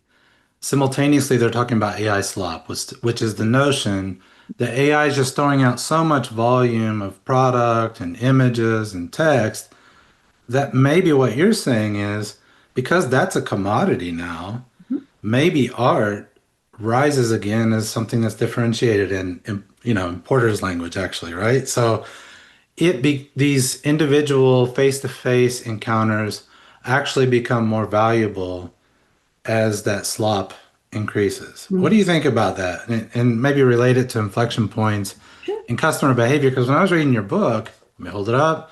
When I was reading this book, you were talking about social media, and at the time, people were thinking like, "Oh my God, in-person interactions, it's over, right? Our privacy is destroyed. Nobody's talking to each other anymore. There are behavioral problems arising." Do you think that's a revolt against that? What you're talking about, this rise of in-person, maybe more Um, interactions in that nature? I think we're seeing it unevenly. And I think there's some root causes to it. But let me spend just a second on inflection points. So, the way I define it, a strategic inflection point, is it's something that changes, you can think about it as your envelope of constraints. It changes what's possible. Often it's technology, not always. It could be legal, it could be regulatory, it could be Yeah. anything else. But it changes what's possible by an order of magnitude, by 10x, 100x, something. So 10 times faster, 10 times cheaper, 10 times smarter.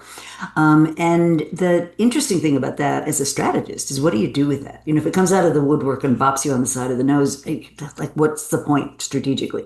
And then when I really dug into it, what I realized was these things progress almost the way Ernest Hemingway used to talk about. In his book Sun Also Rises, one character says to another, well, how did you go bankrupt? And the answer was, well, two ways, gradually and then suddenly.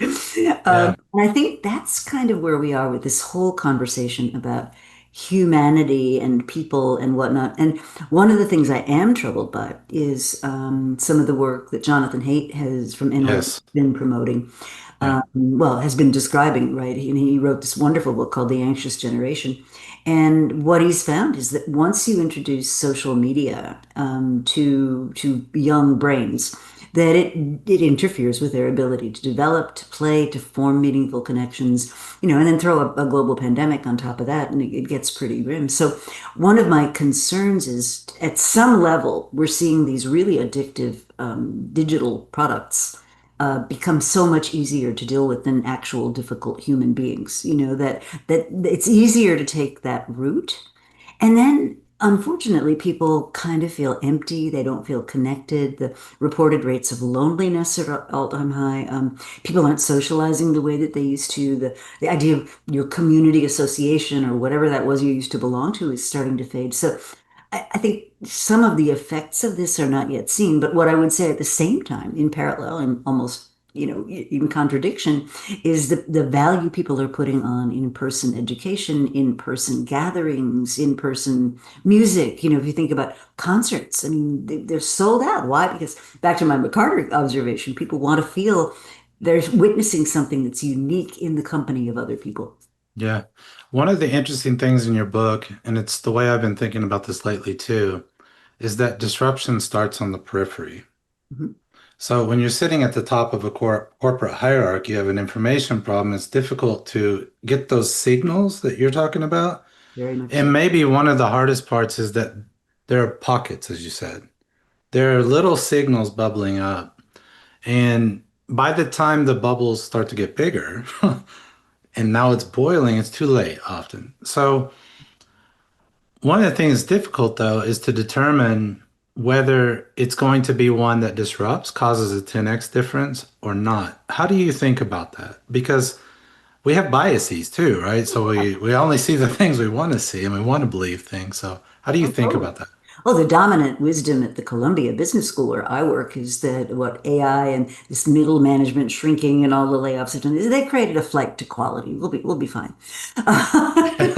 So Uh, I will let that just lie there for 1 minute. So I think it's useful to have a very specific definition of disruption. yes. Because, Clay Christensen, my dear late friend, popularized this notion years ago. And unfortunately, what's happened to that concept is it's come to mean anything that's a big change.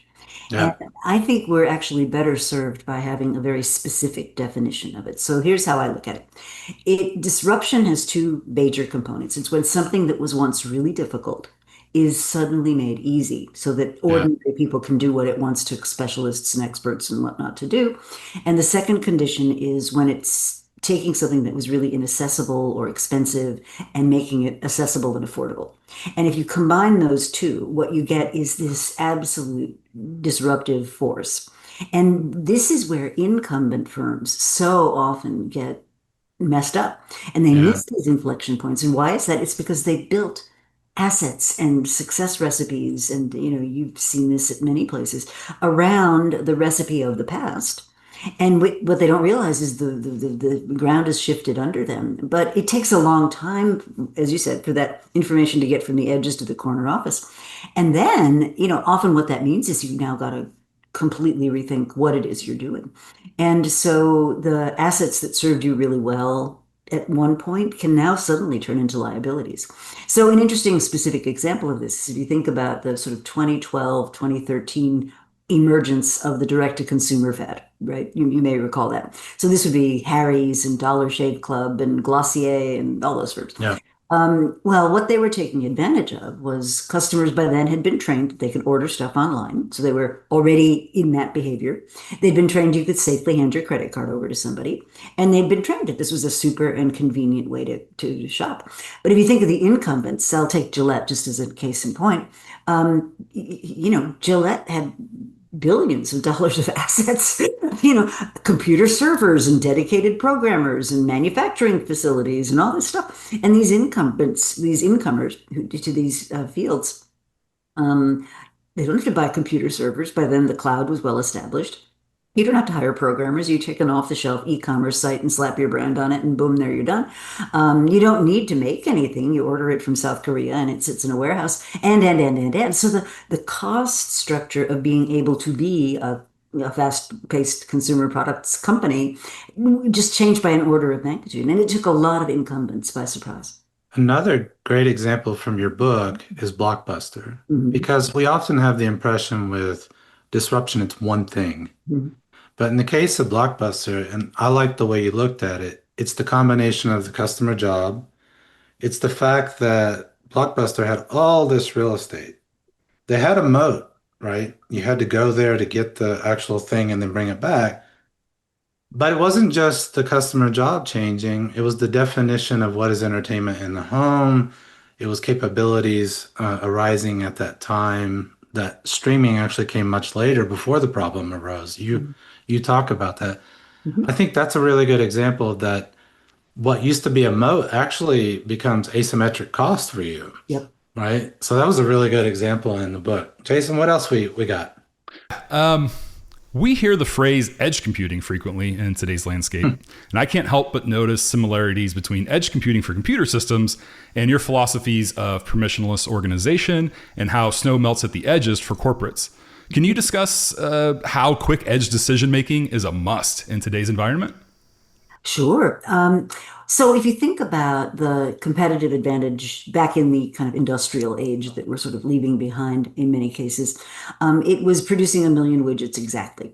And so your advantage, right, was reliability, high quality production, and it didn't change like every minute. It didn't change. So you had time to get your decision sort of to the center and then back down again. And the theory at the time, and we've forgotten this now, but when bureaucracy was first introduced, and it's a dirty word now, but when it was first introduced, this was seen as a marvel of scientific management. Because for the very first time, you had division of labor into specializations, and you had professionalization of the various functions. You had division of functions, so your best marketers did marketing, and your best accountants did accounting, and so forth. You had clear hierarchies with decision rights. And this was such a big improvement over the kind of organizations that had existed before this, where you had the guy in power, the person in power, and they just kind of told everybody what to do, and everybody sort of muddled along. So scientific management brought to management gave us bureaucracy, and that was seen as a big advance. And indeed it was for that mass production era. So what's happening now is that the speed of things has picked up. Further, that you really don't have time for decisions to go all the way up some kind of hierarchy and then all the way back down again on the theory that only at the top of the hierarchy does all the information come together. So that's where decisions should be made. Today, what we know is that the most vibrant, the most recent, the most relevant information exists at the edges. It's where some guy on a loading dock says, huh, that's weird. I never saw that Yeah. name brand in here before. Or somebody observing a customer says, oh, why did they pick that one? And so that's what you'd like to have is clarity around your fundamental reason for being. And then if you like, I can get into that a little bit later. But if everybody's clear on what the center of your organization is, then they can take very independent action without having to get permission because we're all aligned. A great example of this is the Korean fintech company Toss, which was founded by this dentist, S.G. Lee, who decided that dentistry was, less interesting than having a company that could have a bigger Mhm. impact. I'm sure his parents, by the way, are still very sorrowful that he gave up dentistry. Yeah. But anyway, so he formed a company called Toss in the light of how cumbersome it was just to get stuff done in the financial realm in South Korea. And so what he's done with Toss is it's all about erasing friction, making life less difficult for customers. And what he talks about is being very aligned on the mission, but very loosely coupled as an organization. And so the design element here is if I'm tightly coupled, we're tightly coupled, right? So think of like an electricity network. And if one part of the network goes down, if it's tightly coupled, that outage just spreads through the whole network. And now you've got like a regional blackout. But we learned that that's dangerous, So what we do is we put in breakers, right? So if this part of the network goes down, the rest of it can continue to function. So what you want to create as an organizational analog is situations where teams can work consistently together, but they're not tightly coupled, they're loosely coupled. So you can do your thing and I can do my thing, and we don't need to be connected and consulting with each other all the time.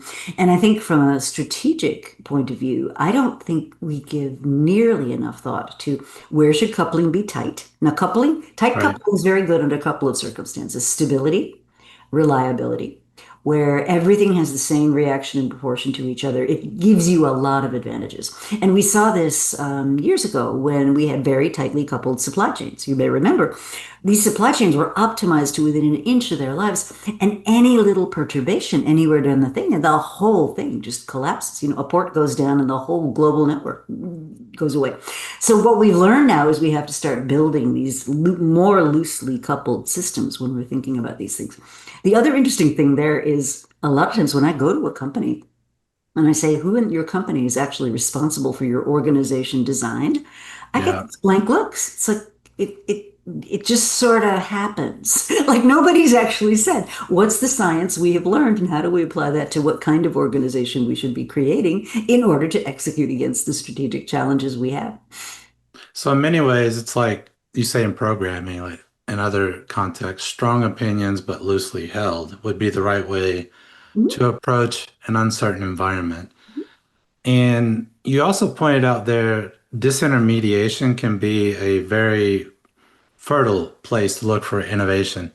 And I wonder, this is something I wondered, and I think you made reference to it in the university environment, was can AI help with discovery-driven growth? Because can it collapse that mediating layer of information in corporates so that information goes from Jason used to be in sales. So if Jason learns something from a customer, God forbid that get to the CEO, right? That could happen relatively immediately if Salesforce, for example, integrates AI and you bypass the middle management. Mhm. And in fact, we just saw the quote. Who was that guy, Jason? It was Cloudflare. CEO says, Matthew Prince. he said that the people under threat are the measurers, the people in the middle. It's not the creators and not the sellers.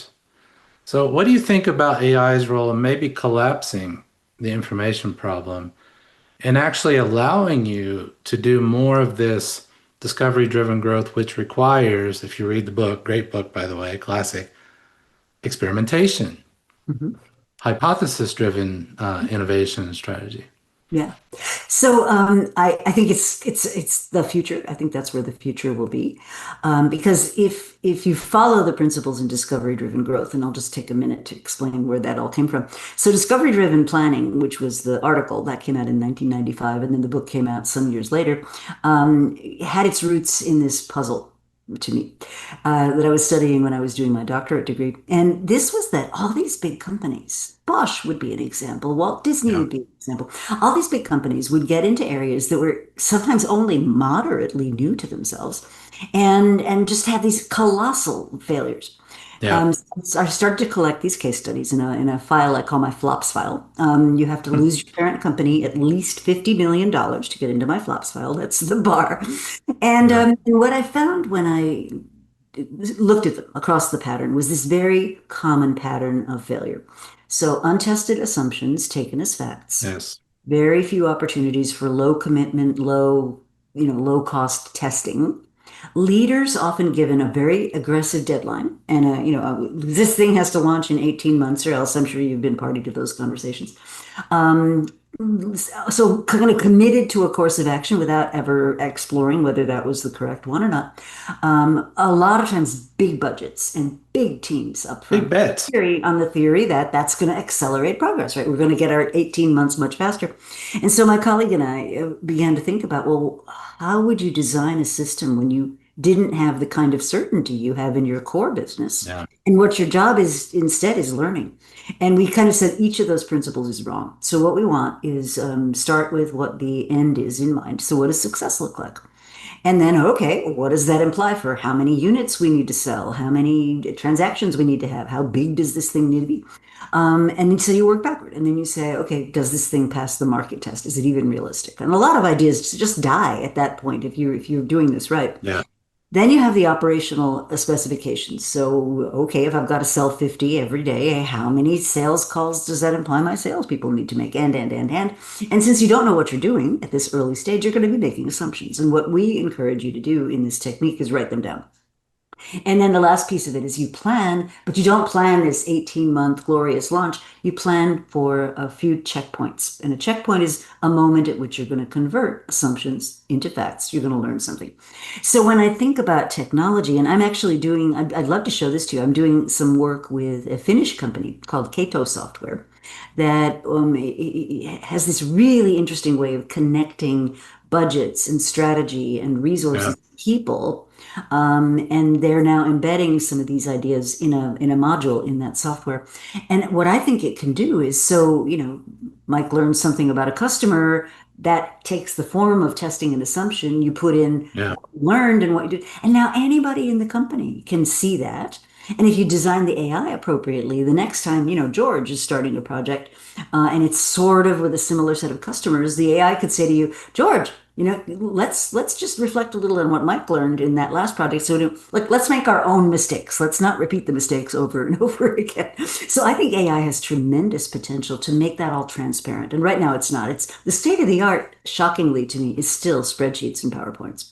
Do you know the irony of what you just described is because people will say corporates cannot innovate because they're risk averse, but what you're describing, they're actually taking massive risks, All the time. right? So they're placing huge bets on unfounded assumptions. Uh-huh. And I think this goes back to Tushman and O'Reilly and ambidexterity. It's the misidentification of the context. Mhm. So in your core business, although I think this is also rapidly deteriorating, that you can actually do planning and execution, the Soviet 5-year plan, as I like to call it. So it's when you're, and I want to relate this to MBAs and the MBA system that we have in place right now, because I think you have something to do with that. Maybe, maybe not, but you'll correct us. So in the MBA, you learn from day one, it's a deterministic world. You do the case study, there's always a right answer, and your professor knows it. You go into the corporate world, and even in the MBA, it's chopped up into like departments, right? Like you have your marketing class, your accounting class, and you never really get this systems view. You go into the real world, you enter a department, sales, engineering, whatever, you execute in your little silo, you get promoted, and you've always been successful. That's why you got promoted. And one of the problems with that is you were operating in a very certain environment, relatively certain in your core business, where most decisions were correct. You had the right tools. Mhm. The problem comes when you're making a decision that's even a little bit away from that core business, even in an adjacency where uncertainty starts to rise really high. And I think the fatal error, and just comment on this, is not seeing the uncertainty, not recognizing it, and then treating the plan as if it gets rid of the uncertainty. So then the only explanation for failure, and this is what I think causes toxic environments, is execution. That's the only possible explanation is you just failed to execute the plan. But I think what we see in your book is there are thousands of reasons to fail. Oh, yeah. Thousands, maybe millions in this environment. Mhm. So, how do you educate executives to even recognize uncertainty? They say it, but then they behave like it doesn't exist. Exactly. Exactly. How do you train new MBAs who are going into corporate a lot of times Mhm. to embrace discovery driven, just a mentality? It's a mental model in the end. It is. Well, boy, I have so many answers to that question. So let me start with if you think about the basic life cycle of a competitive advantage. And I don't even know if we can call it competitive advantage anymore, but well, for now, I haven't come up with anything better, so we'll stick with that. So the messy part is the upfront part, the innovation, the clanging together of technologies and ideas and people and opportunities and the entrepreneurial function, whether it's an entrepreneur inside a big company or a startup person, is to put those things together in some kind of combination, which then goes in search of product market fit or service market fit. So something that a customer will actually pay for. If we find that, right, then there's a process of acceleration where you're launching the thing into the world. And then if you are successful at that, which isn't guaranteed, then you have this wonderful period of exploitation, right? And what you can predict is that that won't last. Now, why won't it last? Well, anything is going to reach diminishing returns, Yeah. eventually. Secondly, competitors are going to copy you. Customers they adapt easily. They get Yeah. used to whatever the cool thing was that you did, and now they want to know what's next. I mean, what are we on, iPhone 17 or 19? It's got 4 cameras. It's got, I don't know, it scratches your back. I don't know what it does.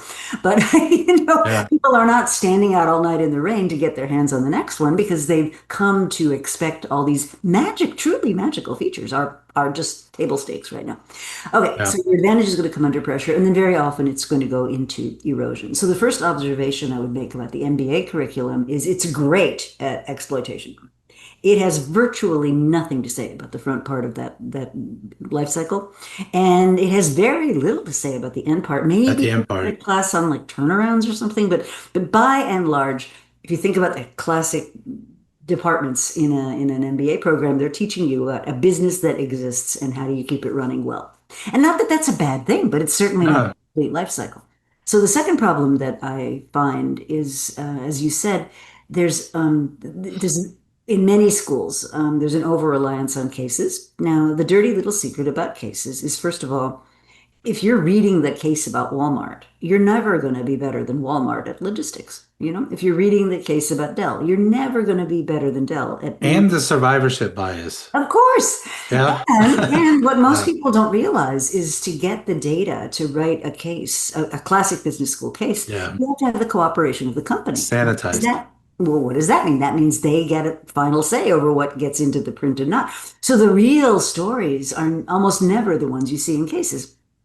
Now, I'm not saying they're not useful. I'm not saying they're not useful teaching tools, especially in the core MBA age, you're about Yeah. 26 to 28. You don't have a lot of experience to inform. So I think cases have a role to play, Yeah. but never going to give you that breadth. So one of the things that I focus on is I focus mostly on executives. And the beauty of teaching executives is they're not locked They're in it. into a they're in it. And the Yeah. reason they come to my class is they want to get an answer. So I have a funny story on this. So there was a gentleman that had kind of an unusual name. His name was Maximilian, and then he had an unusual last name. And he'd come to my class, and we really enjoyed him, and it was a great experience. And then maybe 2 years later, I'm looking at the class roster for my upcoming class, and I see his name, and I thought, well, that's really weird. There must have been a typo. Somebody copied over the roster from some time ago. But no, it turned out to be the same guy. He took the class twice because he found the context to resolve the problems to be so useful that it was actually worth his investing another week to do, not the same exact material, but to do a similar process to work his way through this thorny problem. And I felt really good about that. Yeah. Well, I think you have to be confronted with that, right? Like you need the volume. There's a reason VCs get good at what they're doing. I mean, they're using heuristics probably too much, but they get used to the uncertainty and corporate execs just don't. Mhm. Um, what do you think? Jason and I have, I think, a passion about this conversation. The corporate form itself has not really innovated. And I'm bringing up the role of boards. Mhm. How should the role of boards change? How can we innovate there? Because technically they have a fiduciary duty, Mhm. right, to look for the signals that you talk about in your books. Mhm. But I don't think they do it. They end up mostly being golf buddies. Let me just Sports? say it crassly. Yeah. So Yeah, is there any hope there, or how would you approach that? Because they need education too. they do. So I'm actually on the Blue Ribbon Commission for the National Association of Corporate Directors. And I basically made the point that you just made, which is that, if you want to be an informed board member, you can't just accept the board package from management and think you know what's going on. You've got to go talk to customers, be on the front Right. lines, buy the product yourself, or talk to people that are if you really want to do your job as a fiduciary, then you really need to do that. So in the near term, I think there's a lot of board awareness, board education, board selection. Like, why do all board members have to be in their 70s? Wouldn't it make sense to put somebody who's 35 and maybe a digital native on the board? So I think we just got Same some in Congress, right? Yeah, that's a whole nother conversation.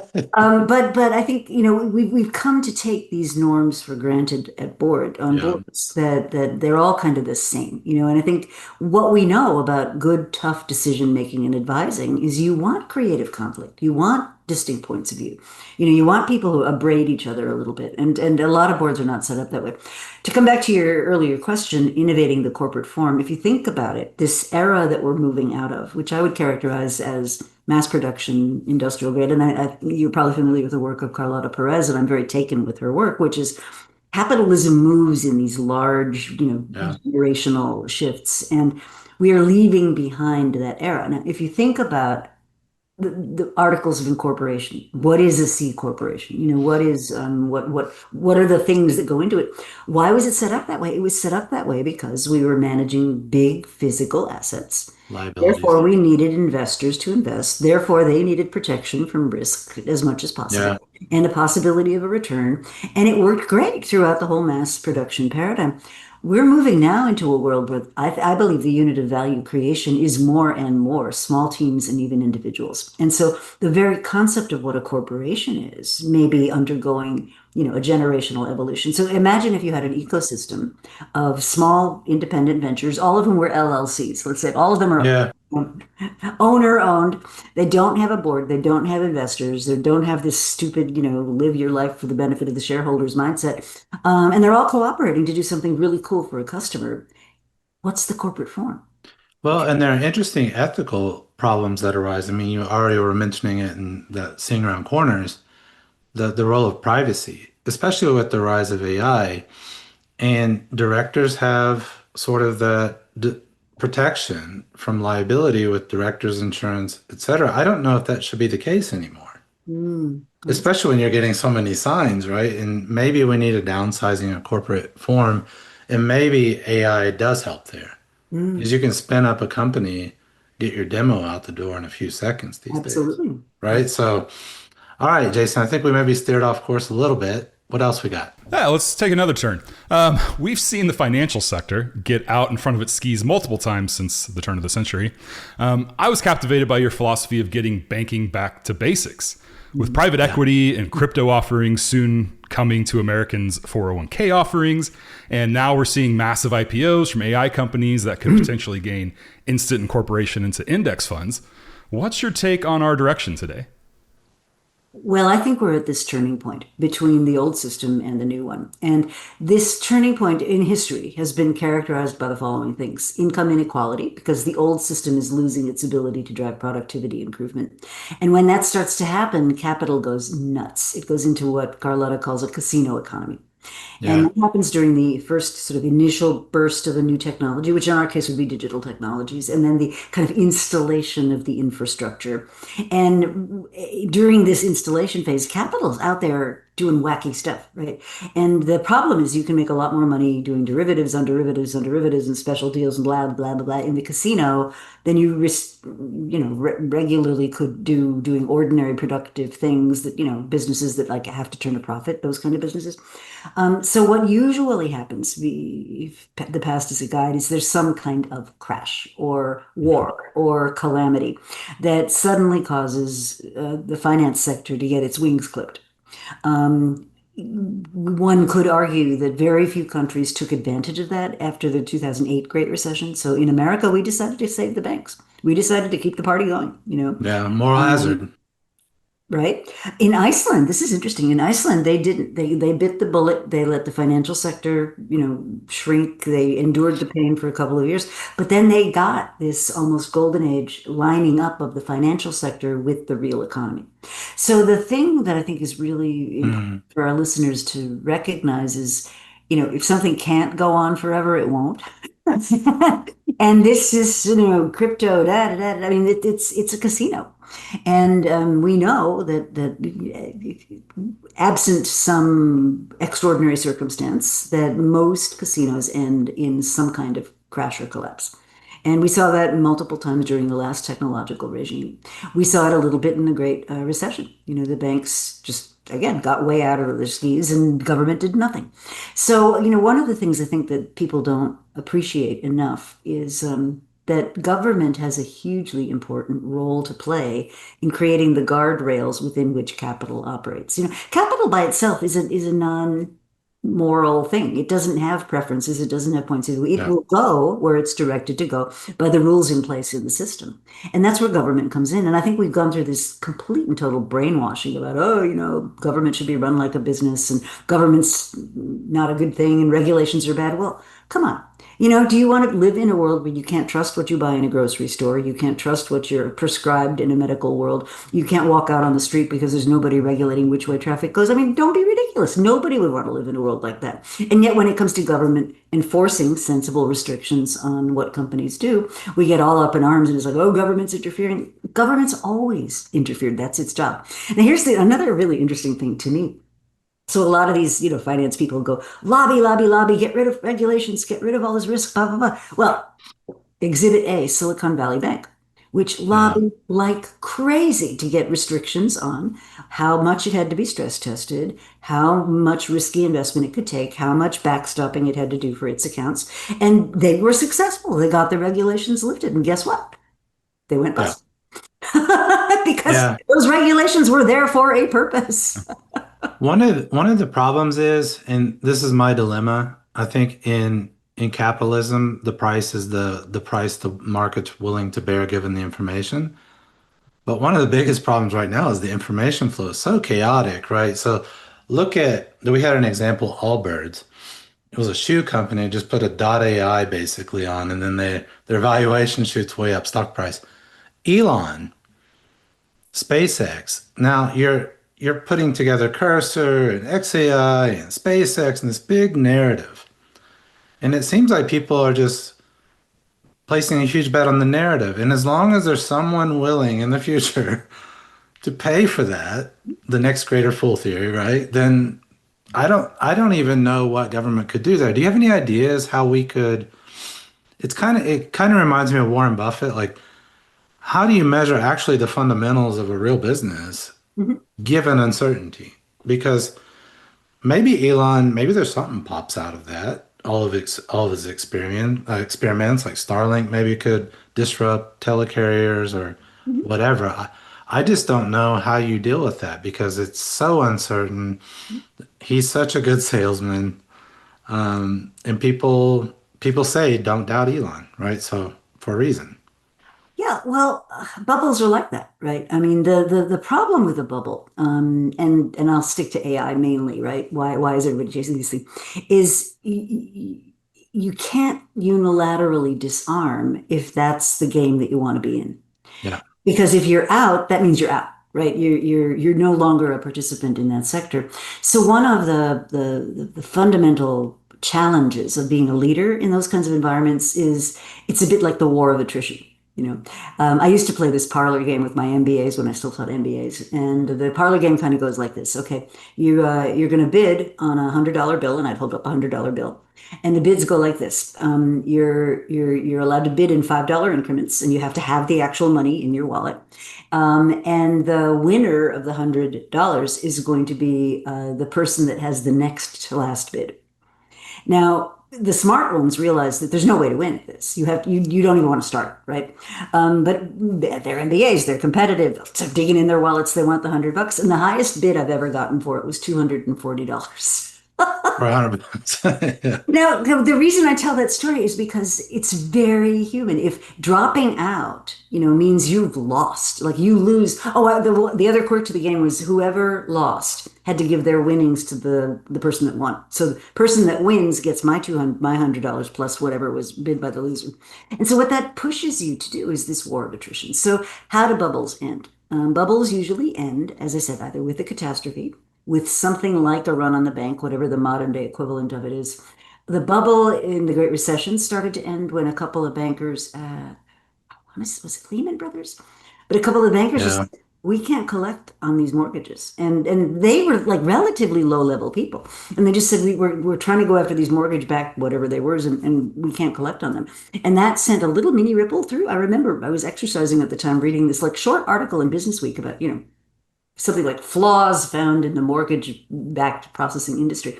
Well, that caused a whole lot of smarter people and a whole lot of people farther up the food chain to say, well, what have we actually got in these portfolios? And yeah, came to the conclusion that they were all labeled A grade risk and they were actually complete crap. And then everybody wanted to be the first person in to get their money out. So that's the other thing that happens. It's got this run on the bank sort of shape. Well, okay, I'm never going to get back what I invested, but let me get back what I can. And all yeah. of a sudden, the capital flows start to go the other way. Playing on loss aversion, right? And then what you're talking about reminds me of Taleb. So Nassim Taleb and Black Swans. It's just that now we're running the bet like at much larger volumes over and over and over, right? So eventually one of those is going to hit, right? Well, that's the theory, right? Now, the other Yeah, way the bubble ends is there's a convincing winner, yeah. you know.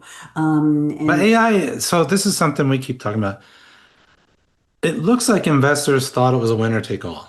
There's no other way to understand why OpenAI is getting so much investment or Anthropic. that's right. But you're already seeing that it's not winner take all. They're segmenting. Anthropic's going enterprise. OpenAI still has a little bit of B2C. You have your open source models, your Chinese models. I don't know how that ends. I Well, really don't. Like, Well, if you think about what makes a winner take all market, and this is all the way back to the theory of natural monopoly, right?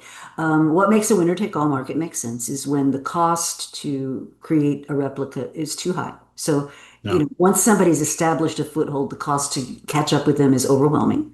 Secondly, when there are natural unit economics, so the cost to serve each additional customer is cheaper for the person, the entity that gets bigger. And the more recent reason winner take all markets emerge is when there's sticky network effects. But here's the thing. Network effects are wildly misunderstood. Everybody thinks about them as infinite. So the idea about an Yeah. effect, just for people that aren't familiar with it, if you think of the willingness to pay for a product, So what's my willingness to pay for a notebook? Whatever it is, $2.99. And that doesn't change. So the fact that Mike owns a notebook and Jason owns a notebook and I own a notebook don't really affect the value of our notebooks. But if you imagine a dating site, right? And if you imagine you're the only person on that dating site, unless you're a complete narcissist, it has no value. So every additional person that comes on the dating site adds value. Now, here's the place where people get tripped up. They think these curves are infinite, that, it's always better the more people are on it. And in a lot of situations, it's not. And I think this is where AI is finding itself, which is in many applications, it's better if there are fewer people using it. So I'll give you a specific. A lot of AI right now is being used in pricing for things like hotel rooms and grocery reviews and stuff like that. Here's the problem. The AI is drawing from the same body of data. And so it's providing all these different companies with the same answer. And so to the government, the pricing structures that they're introducing to the market look as though there's collusion when there isn't collusion. It's that they're all using the same AIs to get the same results. So it has the actual effect of collusion without there actually being anything illegal going on. I don't see anybody having a big solution to that right now, but that's an example where you'd be better off using a specialized, smaller AI that everybody else wasn't using. It almost requires like a zero-sum game somehow to capture it like that. And it's not, is part of the point, right? No. And there are very few truly natural monopolies. And this actually is another really interesting scenario to me for AI. So it would not be beyond the power of a government to say, AI is our generation's version of electricity. You know how we do electricity? You know how we do electricity? We make them regulated utilities. They're run for efficiency. They should be priced so the vast majority of people can easily afford them. They should not be reserved for the few. They should be like water, clean water, electricity, energy. It would not be beyond a government to simply say, we're gonna, And if you look at the energy requirements, that might come anyway. It might. Yeah. Yeah, it might. All right, Jason. Well, we're coming up here on the top of the hour, Rita. I kind of want to open the floor to you and tell our audience where they can find you, where they can get your books. I think you have a new book coming up later this year, if my LinkedIn snooping proved correct. Yeah, so I have an HBR article that's coming out very soon, which is on this topic of, in a dematerializing world, how do you find the center of your organization? And I think that'll be fun. That's coming out it'll be available online soon, and then the July-August edition will have it in hard form. The book is being worked on. It's coming along. That'll probably be out next year. So I have a very creatively named website, RitaMcGrath.com, and I post there. I have a Thought Sparks podcast, which is released every week, and they're interesting conversations with all kinds of people. We should definitely get you on, Mike. And I also publish in Fast Company. I have a regular column there. So there's lots of ways of interacting. And then this new thing I'm trying to build software that does this thing we were talking about, making it really transparent, who's learning what and what status things are. So this is Valise, right? This is through Valise, and through my partners, my Finnish partners, Kato Software. So yeah, very cool. Yeah, Rita, great conversation. I think we could talk for multiple hours. We could totally do that.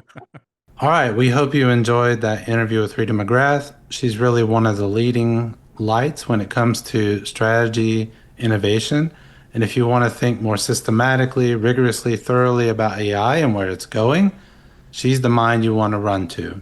You can read her books. She's got great books out there. I just read one of her recent ones called Seeing Around Corners. It's the perfect book to think about AI. She has a weekly podcast called Thought Sparks. And she's a prolific author. I think she has some more stuff coming out in Harvard Business Review and other publications. And we hope you really enjoyed that. That's our goal here, is have her challenge our thoughts, we challenge hers, and we all try to get smarter together. Absolutely. Tell us what you thought about the episode. Tell us what you want to hear. If there's anything you want to know about, let us know in the comments below. Like, subscribe, check out our Clips channel. We'll see you next week. Mama, I think I made it. I'm kinda like Tulsa famous. I'm hanging out with Gary. Now they know what my name is. Feeling like Sir Mike, it's money in my name, bitch. Humble to perform on